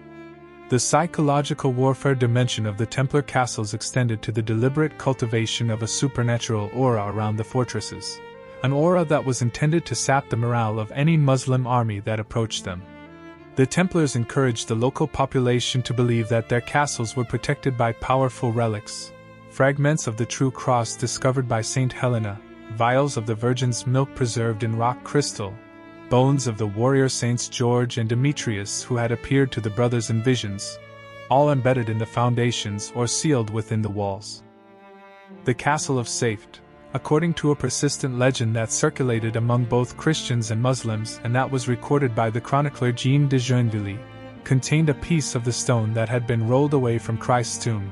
and this relic was said to render the castle impervious to assault so long as the garrison remained faithful to the rule and free of mortal sin. When the Mamluk sappers finally breached the outer wall of Safed in 1266, the defenders, according to the chronicler Al-Makrizi, calmly retreated to the inner ward, raised the buzzant, and continued the fight, a display of supernatural composure that convinced many of the besiegers that the legend was true. The Templars did not invent these legends, but they did nothing to dispel them, understanding that a soldier who believed he was fighting under divine protection was a more effective soldier than one who placed his trust solely in the thickness of the masonry. The castle was not merely a fortress, it was a sanctuary, a piece of the heavenly Jerusalem transplanted to the rocky soil of the Holy Land, and to die within its walls was to enter the gates of paradise directly, without the purgatorial suffering that awaited other men. The incorporation of local building traditions and materials into the Templar castles is a topic that reveals the order's pragmatic, adaptive approach to construction, an approach that rejected the rigid adherence to European models in favor of whatever worked best in the local conditions. In the basalt regions of the Galilee, the castles were built of the dark volcanic stone, the walls absorbing heat and radiating it back, creating a microclimate that was stifling in summer but warm in winter. In the limestone regions of the coast, the castles gleamed white, their stone quarried from the coastal ridges and dressed to a smooth finish that reflected the sun. In the Amanus Mountains, where timber was abundant and stone was scarce, the Templar fortifications incorporated wooden palisades and earthworks that followed the Byzantine frontier model. The Templars were not slaves to a single architectural style. They were pragmatists who used whatever materials and techniques the local environment provided, and their castles are a testament to the adaptability that was the hallmark of the order's success in the Holy Land. The local masons, Syrian and Armenian, who knew the stone and the climate, were valued partners in the construction, and their decorative motifs, the interlaced arches, the carved crosses, the Syriac inscriptions, can still be seen in the surviving ruins, a visual record of the cultural fusion that the Crusader presence produced. The strategic role of the Templar castles in the defense of the pilgrim roads is a chapter of the fortification story that connects directly to the original mission of the order, the protection of the unarmed faithful who traveled from the ports of the Mediterranean to the holy sites of Jerusalem, Bethlehem, and Nazareth, the very purpose for which the order had been founded in 1120. The pilgrim routes were the arteries of the Crusader kingdom, bringing not only the spiritual devotion of the faithful but also the economic lifeblood of the Frankish presence, the hard currency that pilgrims spent on food, lodging, guides, and the souvenirs, palm fronds from Jericho, water from the Jordan, crosses of olive wood, that they carried back to Europe. The Templars, from their earliest days, had established a chain of fortified posts along the main pilgrim road from Jaffa to Jerusalem, the same road that had been trodden by countless pilgrims since the days of the Byzantine Empire. As the order grew in wealth and ambition, This chain was extended to cover the secondary routes to the Jordan River, where pilgrims bathed in the waters that had baptized Christ, to the Sea of Galilee, where they walked the shores that the apostles had fished, and to the shrines of the Sinai, where the monastery of St. Catherine preserved the memory of Moses and the burning bush. A typical Templar road fort, such as the one at the village of Kubaba on the western approaches to Jerusalem, was a compact square tower of 2 or 3 stories, surrounded by a courtyard wall that enclosed stables for the pilgrims' animals, a bakery with a great brick oven, and a cistern that collected the winter rains, capable of sheltering 100 pilgrims and their pack animals for a night. The road forts were spaced a day's walk apart, roughly 20 kilometers, so that a pilgrim caravan could move from one to the next under the constant protection of the Templar patrols, never spending a night exposed to the dangers of the open road. The system was so effective that the chronicler John of Würzburg, who visited the Holy Land in the 1160s and traveled the pilgrim routes extensively, reported that the road from Jaffa to Jerusalem was as safe as the road from Paris to Orleans. A remarkable compliment given the bandit-ridden reputation of the French highways in that period. The Templar domination of the caravan routes was not merely a service to the pilgrims. It was also a source of immense economic and strategic power, a means of controlling the flow of goods and information across the entire kingdom, a monopoly that the order guarded jealously against any encroachment by the secular lords or the Italian merchant communes.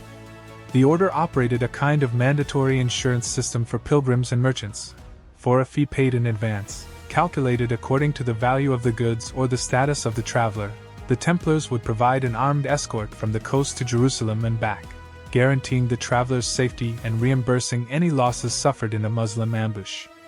This insurance system, which had no parallel in medieval Europe, generated a steady stream of revenue that funded the castle network and also gave the Templars a detailed knowledge of every individual entering and leaving the kingdom, an intelligence asset that was invaluable in detecting spies, saboteurs, and the smugglers who carried information to the enemy. The caravan routes were also the channels for the transmission of news. Pilgrims brought word of events in Europe, merchants brought information about political developments in Damascus and Cairo, and the Templar couriers who rode the roads daily carried the diplomatic correspondence of the kingdom between the royal court and the distant preceptories. The castle chain was the infrastructure that made this flow of information possible, and the Templars, who controlled the chain, controlled the kingdom's access to the outside world, a position of power that the kings of Jerusalem sometimes resented but could never do without. The castle of Le Destroyed, whose ruins stand on a commanding ridge above the coastal plains south of Haifa, the limestone blocks weathered to a golden gray by centuries of sun and wind, was a textbook example of the Templar approach to caravan route control, a fortress that functioned as a gatekeeper for the interior. The castle was built directly across the Wadi Fala, the narrow pass that formed the only viable route for an army or a caravan moving from the coast into the interior, and its walls extended to the cliff edges on both sides, making it physically impossible to bypass.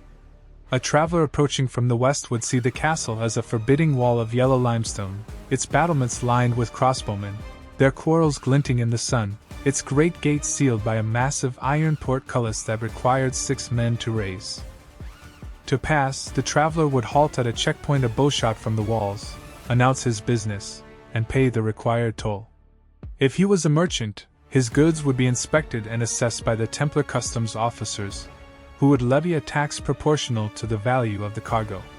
If he was a pilgrim, he would be assigned an escort for the next leg of his journey, a sergeant and 2 Turco Poles who would ride with him to the next tower. If he was a suspicious character, a man with no goods, no pilgrim's token, and a fluent command of Arabic, he would be detained and questioned, and if his answers were unsatisfactory, he would spend the night in the castle's prison before being sent to Acre for further interrogation. The castle of Le Destroyed was not merely a defensive work, it was a police station, a customs house, and a border post, all built into the living rock of the ridge, and its operations were conducted with the same meticulous efficiency that the Templars brought to their banking. The modern visitor to the ruins can still trace the line of the road where it passes under the shadow of the castle walls, the ruts worn by the wheels of countless carts still visible in the stone, and can imagine the thousands of travelers, from the humblest barefoot pilgrim to the grandest Byzantine ambassador, who passed this way under the watchful eyes of the Templar garrison. The castle of Gaza, the southern anchor of the Templar defensive line, was a fortress of a different order, a massive urban citadel that controlled the coastal approach from Egypt and served as the first line of defense against any invasion from the south. Gaza had been a strategic stronghold since the time of the pharaohs, a city that Thutmose III had captured, that Alexander the Great had besieged, and that every power that sought to dominate the Levant had contested. The Templars, recognizing its critical importance, made Gaza their southern headquarters, fortifying the existing Fatimid walls with a massive Templar keep and a deep moat that connected to the sea, a moat that was kept filled by the tides and that was home to a population of crocodiles, according to the local legend. From Gaza, the Templars launched the lightning raids into the Sinai that kept the Egyptian armies off balance, the raiding columns riding out at dusk and returning at dawn with prisoners and plunder. From Gaza, they monitored the Bedouin migrations that were the barometer of political stability in the southern desert, tracking the movements of the tribes and noting any unusual gatherings that might signal the approach of an Egyptian army. The garrison at Gaza maintained a constant watch on the horizon, the watchmen taking turns through the day and night, knowing that the first warning of an Egyptian invasion would be a dust cloud rising from the desert road that led from Al-Arish. The beacon on the keep of Gaza was the trigger that would set the entire Templar signal chain into motion, alerting the garrisons of Ascalon, Jaffa, and Jerusalem that the enemy was coming, and the garrison would prepare for a siege that might last months, their supplies stocked, their weapons sharpened, their prayers offered in the chapel dedicated to St. George. Gaza was the sentinel, the unsleeping eye at the gate of the kingdom, and its loss in 1187, in the chaos following Hittin, was a blow from which the Crusader presence in the south never recovered.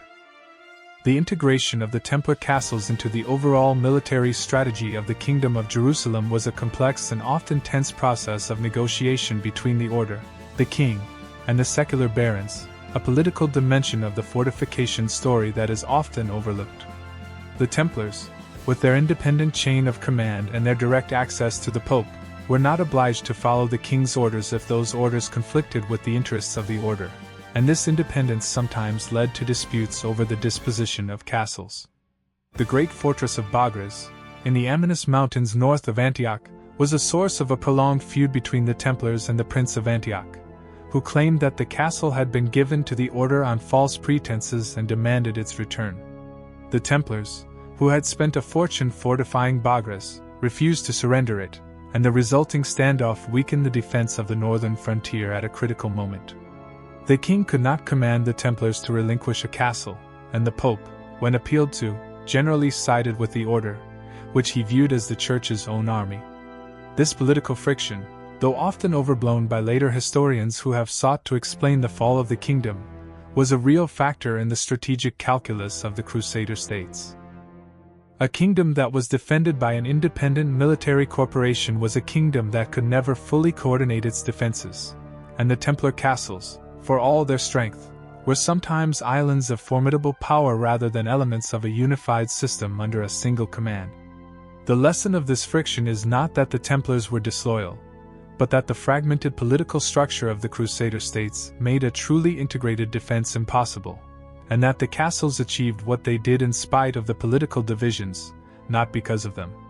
The cultural exchange that occurred within and around the Templar castles extended beyond architecture and engineering into the realms of language, cuisine, and daily custom, creating a unique Crusader culture that was neither purely European nor purely Levantine.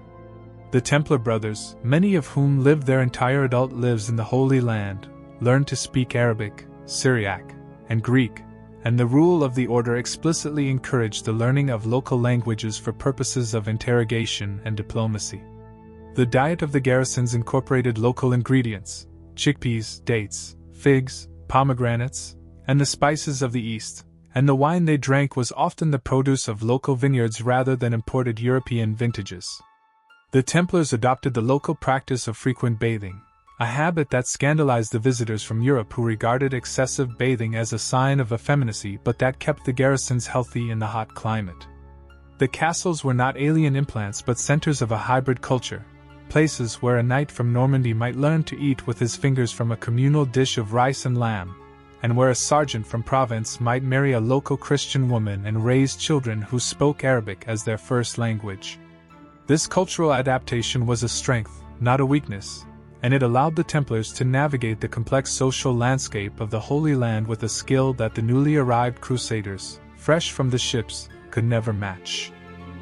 The Great Siege of Safed in 1266, the final and most devastating assault on the Templar fortress network, is a story of human endurance and strategic miscalculation that deserves a place among the epic sieges of history, alongside the sieges of Troy, Jerusalem, and Constantinople. The Mamluk Sultan Baybars, a former slave who had risen through the ranks of the Mamluk regiment to become the most powerful ruler in the Islamic world, a man of immense physical strength, ruthless cunning, and a ferocious devotion to the jihad against the Franks, had made the elimination of the Crusader castles the central project of his reign.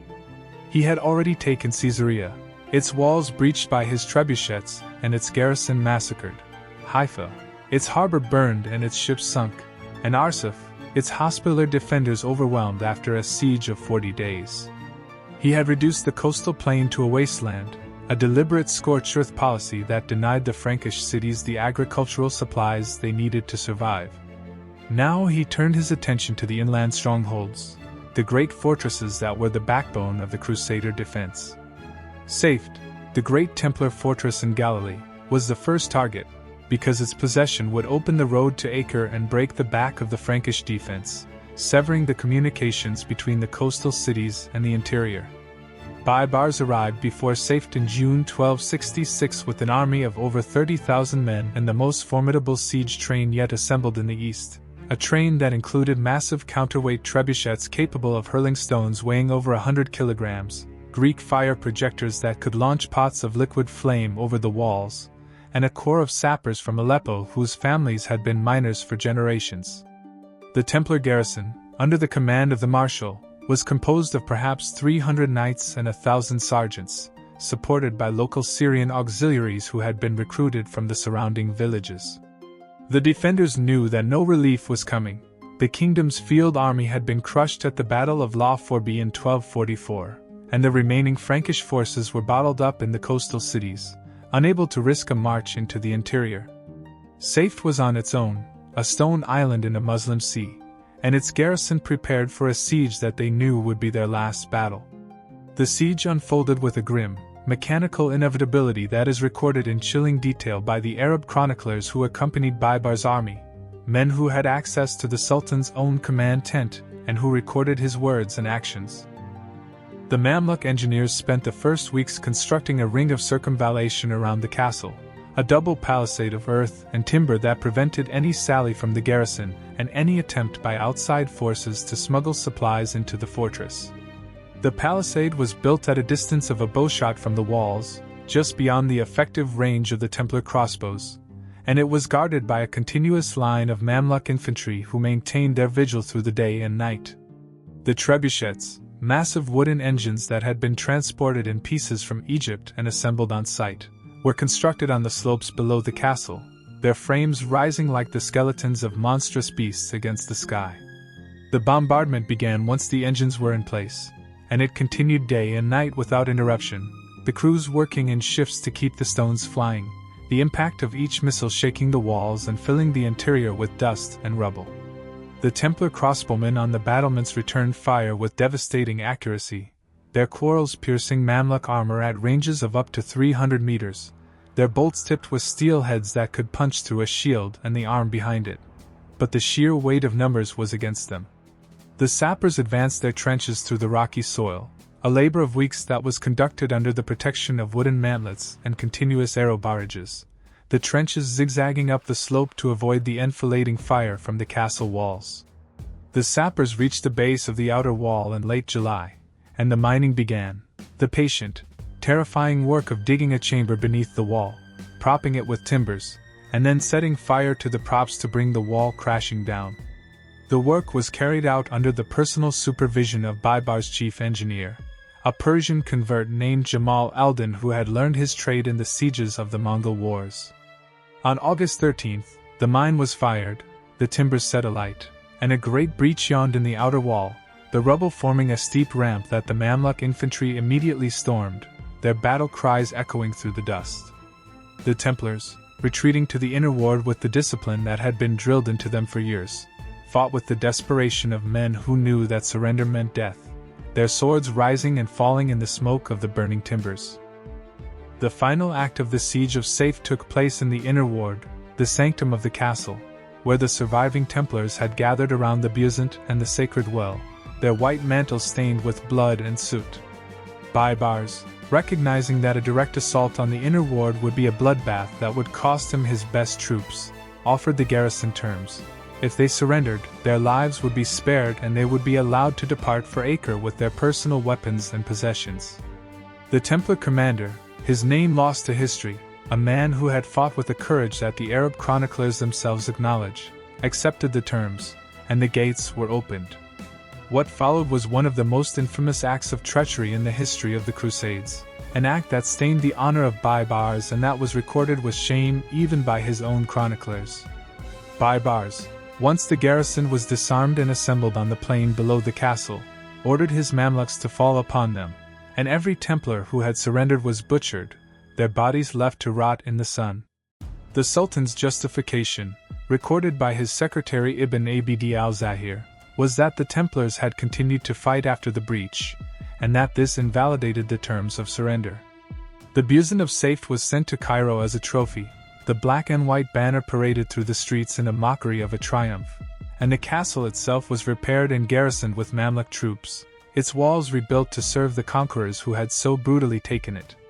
The slaughter at Saif sent a message that resonated through every remaining Templar castle. Surrender was not an option, because the word of the Sultan was a lie, and the garrisons of the remaining fortresses would fight to the death, their resistance fueled by the knowledge that their brothers at Saif had been betrayed. The legacy of the Templar castle strategy, after the fall of the last Frankish strongholds, was preserved in the memory of both the victors and the vanquished, a memory that shaped the military architecture of the following centuries. The Mamluks, who had spent 2 decades and countless lives reducing the Crusader fortresses, adopted many of the Templar engineering techniques and applied them to the construction of their own castles along the Syrian frontier, designed to hold back the Mongol Ilkhanate that threatened from the east. The great Mamluk citadels of Aleppo and Damascus, with their massive gatehouses decorated with the lion of Baibars, their concentric defenses, and their sophisticated water systems that channeled rain from the roofs into vast underground cisterns, show the direct influence of the Crusader fortification tradition, a grudging technological transfer from the enemy who had been the masters of the art. In Europe, the Templar castle experience became the foundation of the military engineering manuals that began to appear in the 14th and 15th centuries, the Buchsenmeisterbücher and the Kriegsbücher that were the standard texts of the artillery age, and the great royal castles of the late Middle Ages, from the Bastille in Paris to the Alhambra in Granada, were built by men who had studied the fortresses of the Holy Land. The castle, as a type, had been transformed by the Crusader experience, and the Templars, more than any other force, had driven that transformation, their designs influencing the fortifications of every European power for centuries. The ruins of the Templar castles that still stand today, from the gaunt silhouette of Chastel Blanc on its conical hill to the massive foundations of Tortosa lapped by the Mediterranean waves, are more than tourist attractions. They are the enduring physical evidence of a strategy that, for 2 centuries, held the line of Christendom against overwhelming odds. To walk through the gatehouse of Chastel Pellerin, to climb the winding stair of the Keep of Saif, to stand on the battlements of Beaufort, and gaze down at the Litani River far below, is to enter the world of the Templar garrison, to feel the weight of the stone, the silence of the watch, and the terrible responsibility of being the front line of a civilization. The castles are empty now, their garrisons long since turned to dust, but they still speak, in the language of masonry and engineering, of the vision that created them.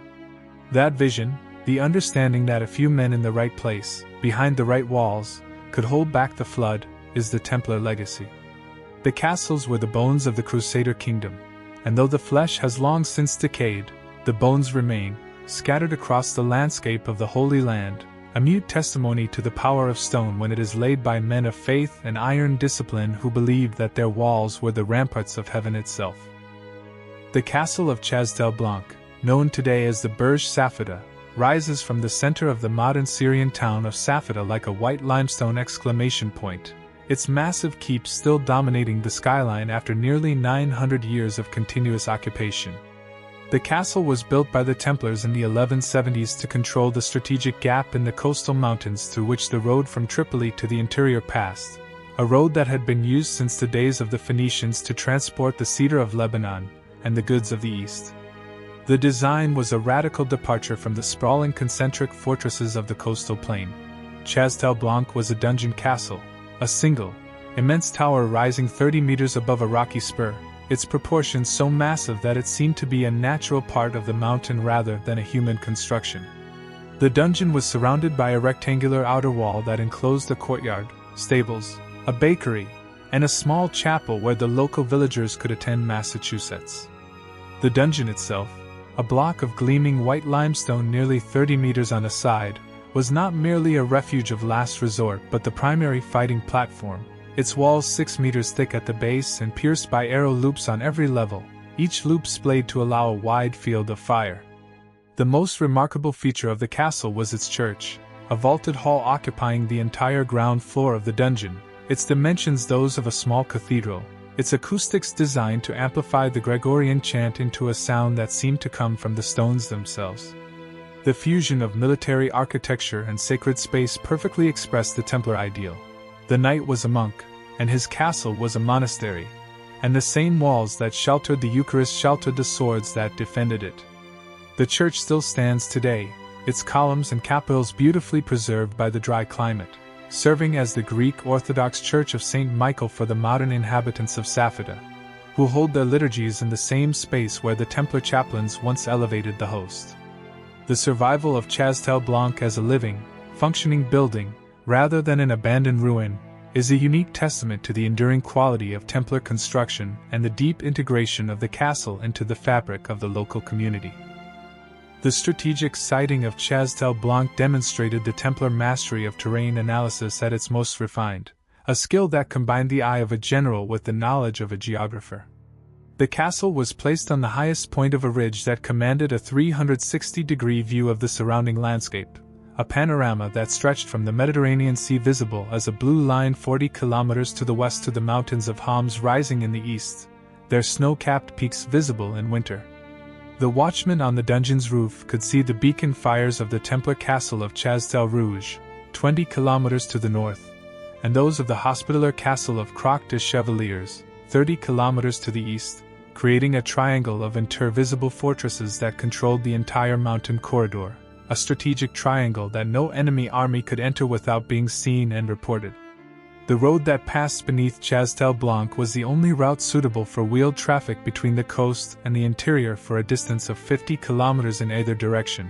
and any army that attempted to use this road without first reducing the castle would find its supply lines constantly raided by the Templar garrison, its wagons ambushed, its foraging parties cut off. The agricultural hinterland of the castle, the terraced olive groves and vineyards that climbed the surrounding hills in a pattern that had been established in Roman times, was protected by the visual surveillance from the dungeon, and the local population, a mixture of Maronite Christians and Alawites, had lived under Templar protection for so long that they considered the castle their own, their identity shaped by the presence of the Great White Tower. The story of Chastel Blanc is not the story of a siege or a battle. It is the story of a successful occupation, a castle that did its job so well that it never needed to fight, simply because its presence made attack unthinkable, a fortress that achieved its purpose through the silent intimidation of its architecture. The castle of Tortosa, the Templar headquarters on the Syrian coast, was a rare example of a Templar sea fortress, a castle that combined the defensive characteristics of a land stronghold with the logistical advantages of a port, a fusion that made it one of the most strategically valuable possessions of the order. Tortosa had been a Byzantine naval base and a Fatimid port before the Crusaders captured it in 1102, and the Templars, who acquired it in the 1160s, transformed the existing fortifications into a powerful concentric castle that guarded the harbor and the town. The castle's keep, a massive rectangular tower of black basalt that contrasted sharply with the white limestone of the rest of the fortress, stood directly on the waterfront, its base washed by the waves, its foundations sunk deep into the bedrock of the shore. A great iron chain stretched across the harbor entrance, controlled by winches within the keep, and any enemy ship that attempted to force the entrance would find itself trapped against the chain, while the crossbowmen on the tower rained quarrels down upon its deck. The Templar fleet, the squadron of war galleys and supply vessels that the order maintained for transport and escort duties, was based at Tortosa, and the castle's magazines were stocked with naval stores, spars of Lebanese cedar, rigging of hemp and leather, barrels of pitch for caulking and for the manufacture of Greek fire, and the components of the liquid flame that the Templars had learned to manufacture from their Byzantine contacts. Tortosa was the Templar gateway to the sea, and as the land frontiers of the Crusader states contracted under Mamluk pressure in the 1260s, the castle became a critical evacuation point, the last link between the beleaguered garrisons of the interior and the outside world. The fall of Tortosa in 1291, simultaneous with the fall of Acre, marked the final extinction of the Templar presence on the mainland, and the garrison, according to the chronicler Templar of Tyre, fought to the last man, the Byzant flying from the keep until the waves themselves seemed to swallow the flames and the smoke.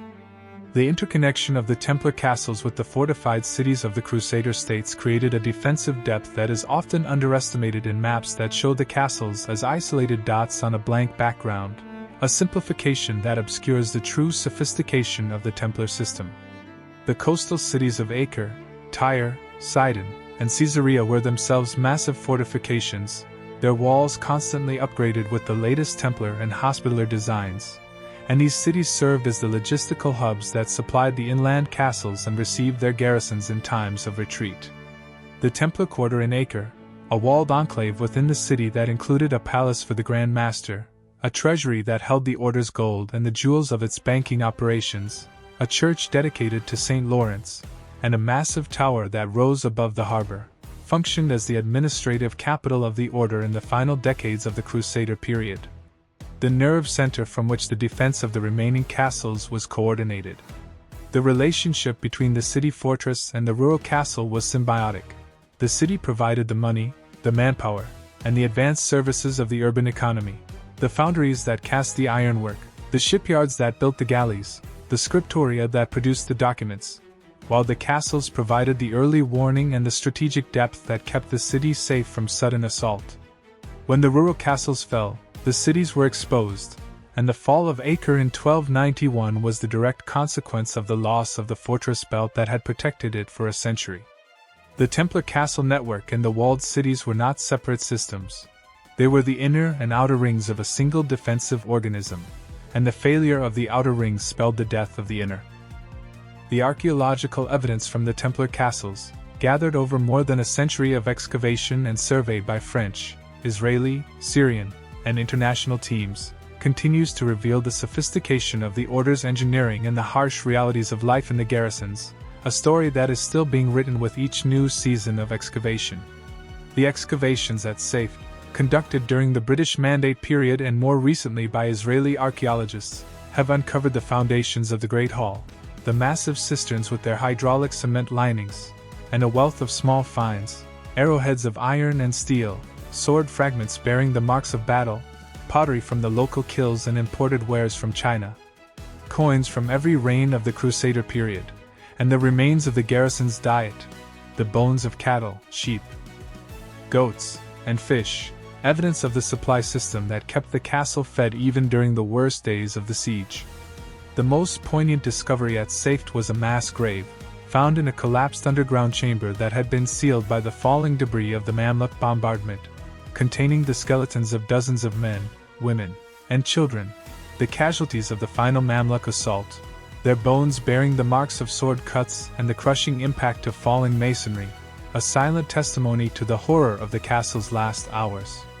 At Chastel Pellerin, underwater archaeology has revealed the foundations of the harbor chain and the remains of Templar ships sunk in the final evacuation of 1291, their cargoes of stone catapult balls and iron arrowheads still in place on the seabed, the wreckage of a desperate withdrawal. The archaeology of the Templar castles is a field of study that is still producing new discoveries, and each season of excavation adds a new piece to the puzzle of how the order built and defended its stone empire, a puzzle that, when completed, will allow us to see the Templar castles not as ruins but as the living, functioning instruments of a strategy that once held the Holy Land. The spiritual dimension of the Templar castle, the sense that these fortresses were not merely military installations but outposts of the heavenly Jerusalem on earth, pervaded every aspect of their architecture and daily life, transforming the act of garrison duty into a continuous liturgy. The chapel was the heart of every Templar stronghold, a sacred space that was given architectural priority over the barracks, the armory, or even the Great Hall. Its position at the center of the inner ward a statement that the defense of the castle was an act of worship. In the great coastal castles, the chapel was often a miniature cathedral, with vaulted ceilings supported by columns with carved capitals, frescoed walls depicting scenes of the Templar saints, George the warrior plunging his lance into the dragon, Michael the archangel casting down the rebel angels, and the martyrs of the order whose names were recited in the daily prayers, and an altar upon which the chaplain brother performed the miracle of the Mass each morning. The brothers gathered in the chapel 8 times a day for the canonical hours, their voices rising in the Gregorian chant that echoed through the stone vaults and drifted out across the castle courtyards, a sound that was as much a part of the castle's presence as the sight of its walls. The chaplain brothers, the ordained priests who administered the sacraments and who were exempt from combat duties, occupied a special position in the garrison hierarchy, and their spiritual authority was second only to that of the commander. The spiritual health of the brothers was considered as important as their physical training, and the confessional was as essential a piece of castle furniture as the sword rack. The castle was, in the Templar imagination, a fragment of the Temple of Solomon, a piece of the sacred geography of Jerusalem transplanted to the frontiers of Christendom, and every stone laid was an act of prayer, every arrow loop a window onto the divine. The inscriptions carved into the lintels and keystones of the Templar castles confirmed this sacred identification. The name of the Lord, the cross of the order, and the non nobis domini that was the Templar battle cry, all worked into the very fabric of the architecture, so that the walls themselves became a continuous sermon. The decline and fall of the Templar castle network in the second half of the 13th century is a tragic case study in the limitations of even the most brilliant fortification strategy when the underlying political and demographic foundations are crumbling. The Crusader states, by 1260, were a demographic ghost of their former selves, their Frankish population reduced by war, disease, and emigration to a few tens of thousands, concentrated in the coastal cities, their rural settlements largely abandoned or in Muslim hands. The agricultural surplus that had once supported the castles, the grain and oil and wine that had filled the magazines, was no longer being produced in sufficient quantities, and the garrisons were increasingly dependent on supplies imported from Europe, supplies that were vulnerable to the Mamluk blockade. The Templars could still build and maintain their castles, but they could no longer man them at full strength, and the supply of fresh recruits from Europe,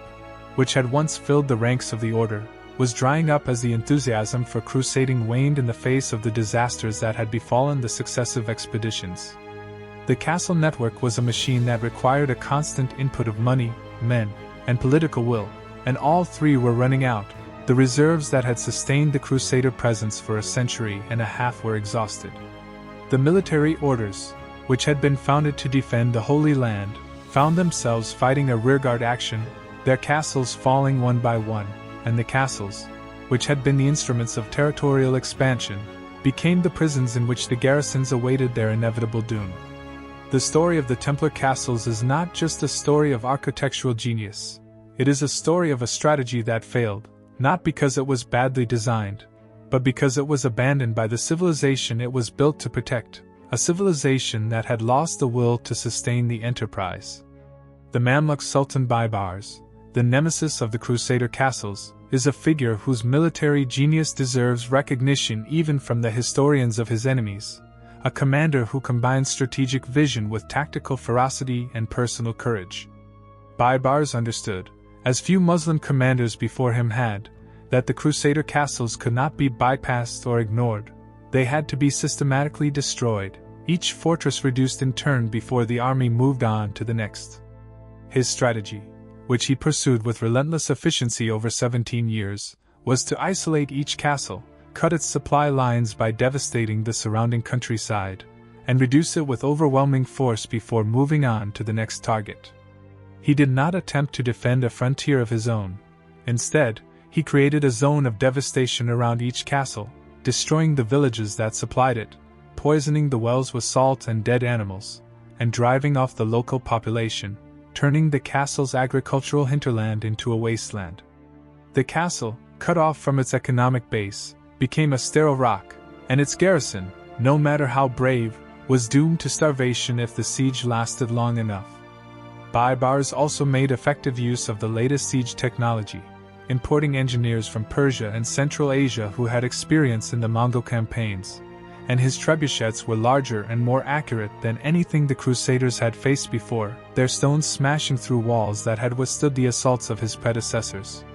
The Sultan's personal courage was legendary. He led from the front, inspected the siege lines daily, and was wounded several times by crossbow bolts and stones, his body a map of scars that testified to his refusal to command from a safe distance. The fall of the Templar castles was not a passive collapse. It was the result of a sustained, intelligent, and ferociously determined campaign by a commander who had made the destruction of the Franks the purpose of his life. The Templar response to the Mamluk offensive, in the final decade before the fall of Acre, was a desperate improvisation that revealed both the strengths and the weaknesses of the order's military doctrine. The Grand Masters, particularly Thomas Burrard and Guillaume de Beaujeu, recognized that the castle network could no longer be held in its entirety and that a strategic retreat to a smaller, more defensible perimeter was the only option. The inland castles were abandoned one by one, their garrisons withdrawn to the coast under the cover of darkness, their supplies shipped to the coastal fortresses, their walls slighted with crowbars and hammers to deny them to the enemy. This retreat was not a rout. It was a carefully planned contraction, carried out with the same logistical precision that had marked the Templar night marches of the earlier period, each castle's evacuation time to coincide with the arrival of a relief column that would escort the garrison to safety. But the contraction was also an admission of defeat, and the morale of the garrisons, which had been sustained for a century by the belief that the castles would hold forever, began to crumble under the weight of the successive losses. The Templar castle strategy had been built on the premise of forward defense, of holding the enemy at the frontier, and when the frontier collapsed, the strategy collapsed with it, leaving only the coastal cities as the final redoubts. The final defense of Acre in 1291, fought in the streets and on the walls of the city, was the last stand of an order that had lost its castles and, with them, its reason for being, and the brothers who died in the burning rubble of the temple fortress were the last garrison of a network that had once spanned the entire Holy Land. The survival of the Templar castle legacy in the centuries after the order's suppression in 1312 is a remarkable story of cultural transmission and architectural influence, a legacy that outlived the order itself. The military orders that survived the Templar dissolution, particularly the Knights Hospitaller and the Teutonic Knights, inherited many of the Templar castles and continued to maintain them, adapting the Templar designs to the new threats of gunpowder artillery and the rising power of the Ottoman Empire. The Hospitallers, who took over the Templar properties in Cyprus and Rhodes, applied the Templar concentric design principles to their own fortifications, most notably in the great fortress of Rhodes town, which withstood the siege of Mem the Conqueror in 1480, its walls designed by engineers who had studied the Templar models. In the Baltic, the Teutonic Knights built a network of brick castles that echoed the Templar system, using the same principles of intervisibility and logistical support to hold a frontier against the pagan Lithuanians, a frontier that was as harsh and as bitterly contested as the borders of the Holy Land. The castle of Malbork, the headquarters of the Teutonic Order, is in many ways a northern, brick-built descendant of the Templar castles, with its concentric layout, its massive keep, and its integration of sacred and military spaces, the chapel and the armory side by side. The Templar castle tradition, transmitted through its successor orders, became one of the roots of the European fortress tradition, and its influence can be traced into the bastion fortifications of the 16th and 17th centuries, the star-shaped fortresses that were the response to cannon. The Templars, though destroyed as an organization, continued to shape the architecture of war long after their banners had been burned and their Grand Master had perished in the flames. The modern rediscovery of the Templar castles, beginning in the 19th century with the French archaeological missions to the Levant, has been a slow and painstaking process of peeling back the layers of myth and legend to reveal the architectural reality beneath, a process that continues to this day. The French historian and archaeologist Emmanuel Guillaume,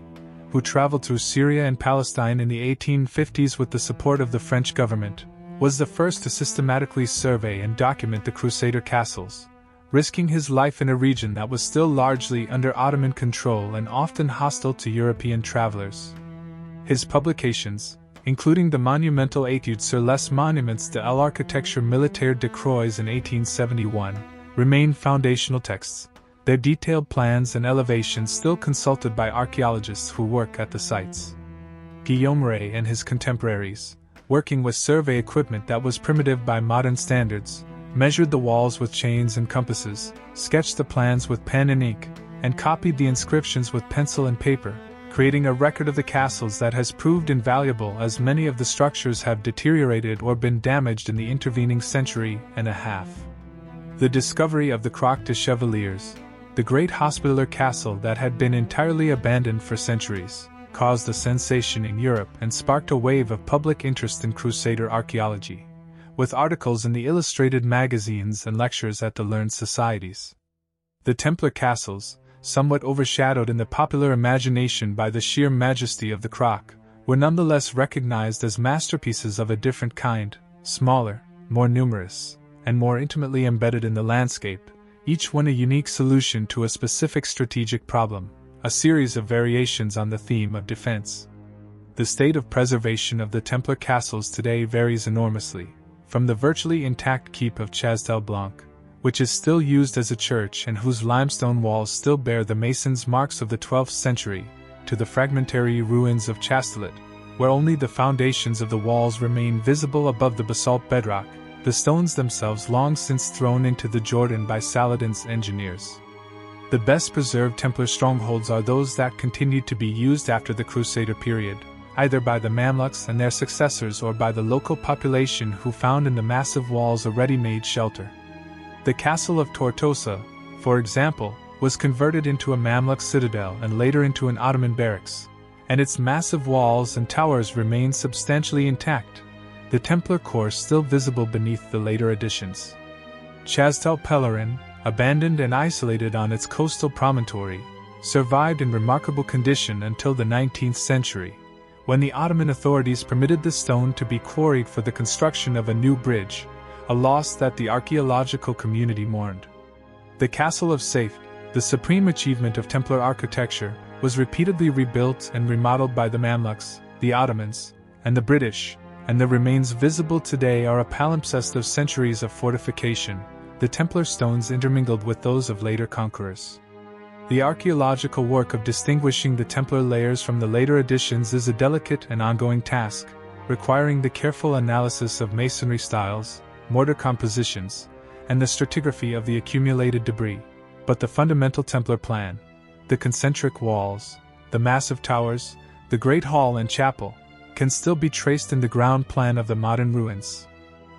The cultural significance of the Templar castles in the modern Middle East is a complex and sensitive topic that intersects with contemporary politics, national identity, and the ongoing Israeli-Palestinian conflict, a context that every historian must navigate with care. The castles are located in present-day Israel, Syria, Lebanon, Jordan, and Cyprus, and their management and interpretation is shaped by the policies of the respective national authorities, each of which has its own narrative of the Crusader period. In Israel, the Templar castles of Safed, Chastel-Pellerin, and Le Destroyed are protected as national parks and are the subject of ongoing archaeological research by Israeli scholars, who have contributed significantly to our understanding of the sites. In Syria, the castles of Chastel-Blanc and Tortosa suffered damage during the civil war that began in 2011, their stones scarred by shellfire and their interiors looted, and their current condition is a matter of concern to the international heritage community. The castle of Chastel-Blanc, still used as a church and a community center in the town of Safata, has been relatively well protected by the local population, who consider it an integral part of their own identity, regardless of its Crusader origins. The Templar castles, like the Roman ruins and the Byzantine churches, are part of the deep history of the region, a layer of the past that belongs to all of humanity, and their preservation is a responsibility that transcends the current political divisions. The work of UNESCO and the World Monuments Fund has been crucial in coordinating the conservation efforts, but the challenges of war, neglect, and inadequate funding remain formidable. The enduring fascination with the Templar castles in popular culture, from the novels of Umberto Eco and Dan Brown to the epic film Kingdom of Heaven and the Assassin's Creed video game series, has brought these fortresses to the attention of a global audience that would never otherwise encounter them, transforming them into icons of a romanticized medieval past. The image of the Templar castle, with its stark, functional beauty and its aura of mystery and hidden power, has become a staple of the medieval fantasy genre, and the real castles, when visited by tourists, often provoke a sense of recognition, as if the visitor has already seen them in a dream. This pop culture appropriation is a double-edged sword. It generates interest and tourism revenue that can fund conservation, but it also layers the historical reality with a thick coat of myth that can be difficult to scrape away.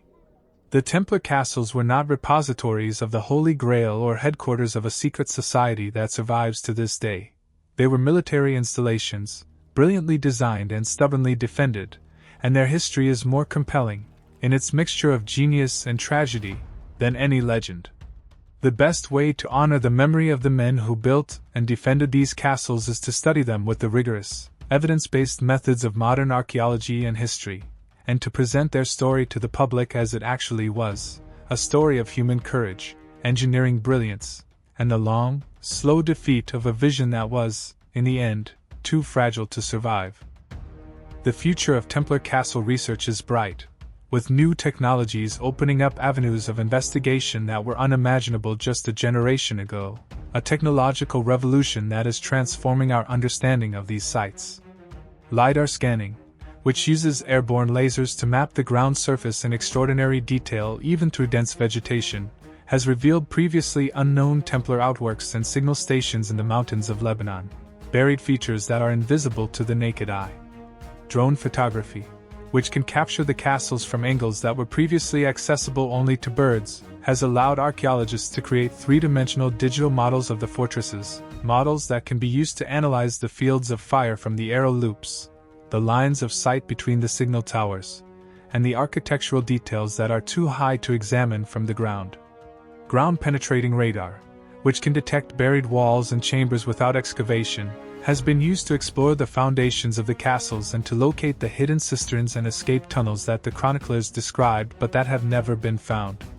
The next generation of Templar castle research will be a digital as well as a physical endeavor, and the results promise to transform our understanding of how these fortresses were built, supplied, and defended. The stone web of the Templars, the network of castles that once held the eastern frontier of Christendom, is yielding up its secrets at last, and the coming decades will bring discoveries that will rewrite the history of the Crusader period. We have journeyed through the Templar stone web, from the volcanic cone of Saif to the limestone cliffs of Beaufort, from the coastal bastion of Chas del Pellerin to the mountain area of Chas del Blanc, each fortress a chapter in the epic of the Crusader East. We have traced the logic of the fortress network, the visual telegraph of beacon fires that could alert the kingdom in an hour, the concentric walls that turned breaches into traps from which no attacker returned. We have felt the sacred silence of the chapels where the brothers chanted the Non Nobis Domini through the long watches of the night, their voices rising into the vaults like incense smoke. We have seen how a handful of knights, never more than a few hundred, held a frontier against an empire, not by the strength of their arms alone, but by the genius of their architecture, the discipline of their logistics, and the unshakable conviction that the stone they laid was a foundation of the heavenly Jerusalem. The Templar castles were more than fortresses. They were the physical expression of a strategic vision that understood, with a clarity that still astonishes, that territory is controlled not by the sword that passes over it but by the wall that remains. The castles outlasted the kingdom they were built to defend, and their ruins, scattered across the landscape of the modern Middle East, are the most enduring monument to the poor fellow soldiers of Christ and of the Temple of Solomon, a silent army of stone that still stands guard. The legacy of these castles is not merely a matter of architectural history, It is a window into the medieval mind, into a way of thinking that fused the pragmatic and the sacred, the military and the monastic, the local and the universal. The Templar castle was a machine for war,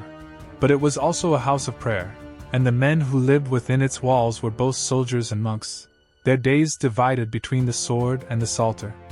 This duality, which seemed so natural to the Templars, was a radical departure from the norms of medieval society, which separated the man of war from the man of God.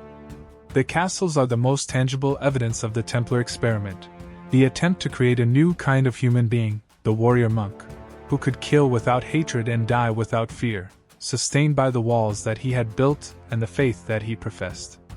The stone web was the physical manifestation of that experiment, and its ruins are the laboratory in which we can still study its results. If the epic story of the Templar castles has stirred your imagination, if you have felt the weight of the stone and the silence of the watch, then I ask you now to join the ranks of our subscribers and become a guardian of history. Strike that like button like the hammer of a Templar mason hitting a block of safe basalt, and subscribe to Stories of Our History with the bell notification fully engaged, so that you will be the first to know when our next deep dive into the past is released. Your comments are the mortar that holds our community together. Tell me which Templar castle you would most like to visit, and what other aspects of the Order's extraordinary history you would like us to explore in future episodes. Share this documentary with your friends and family, and help us spread the legacy of these stone sentinels across the digital frontier, building a community of history lovers worthy of the men who raised these walls. Together, we can reach our goal of 1,000 likes and keep the memory of the Templar stone web alive for generations to come. I hope you enjoyed this content, and I'll see you in the next video.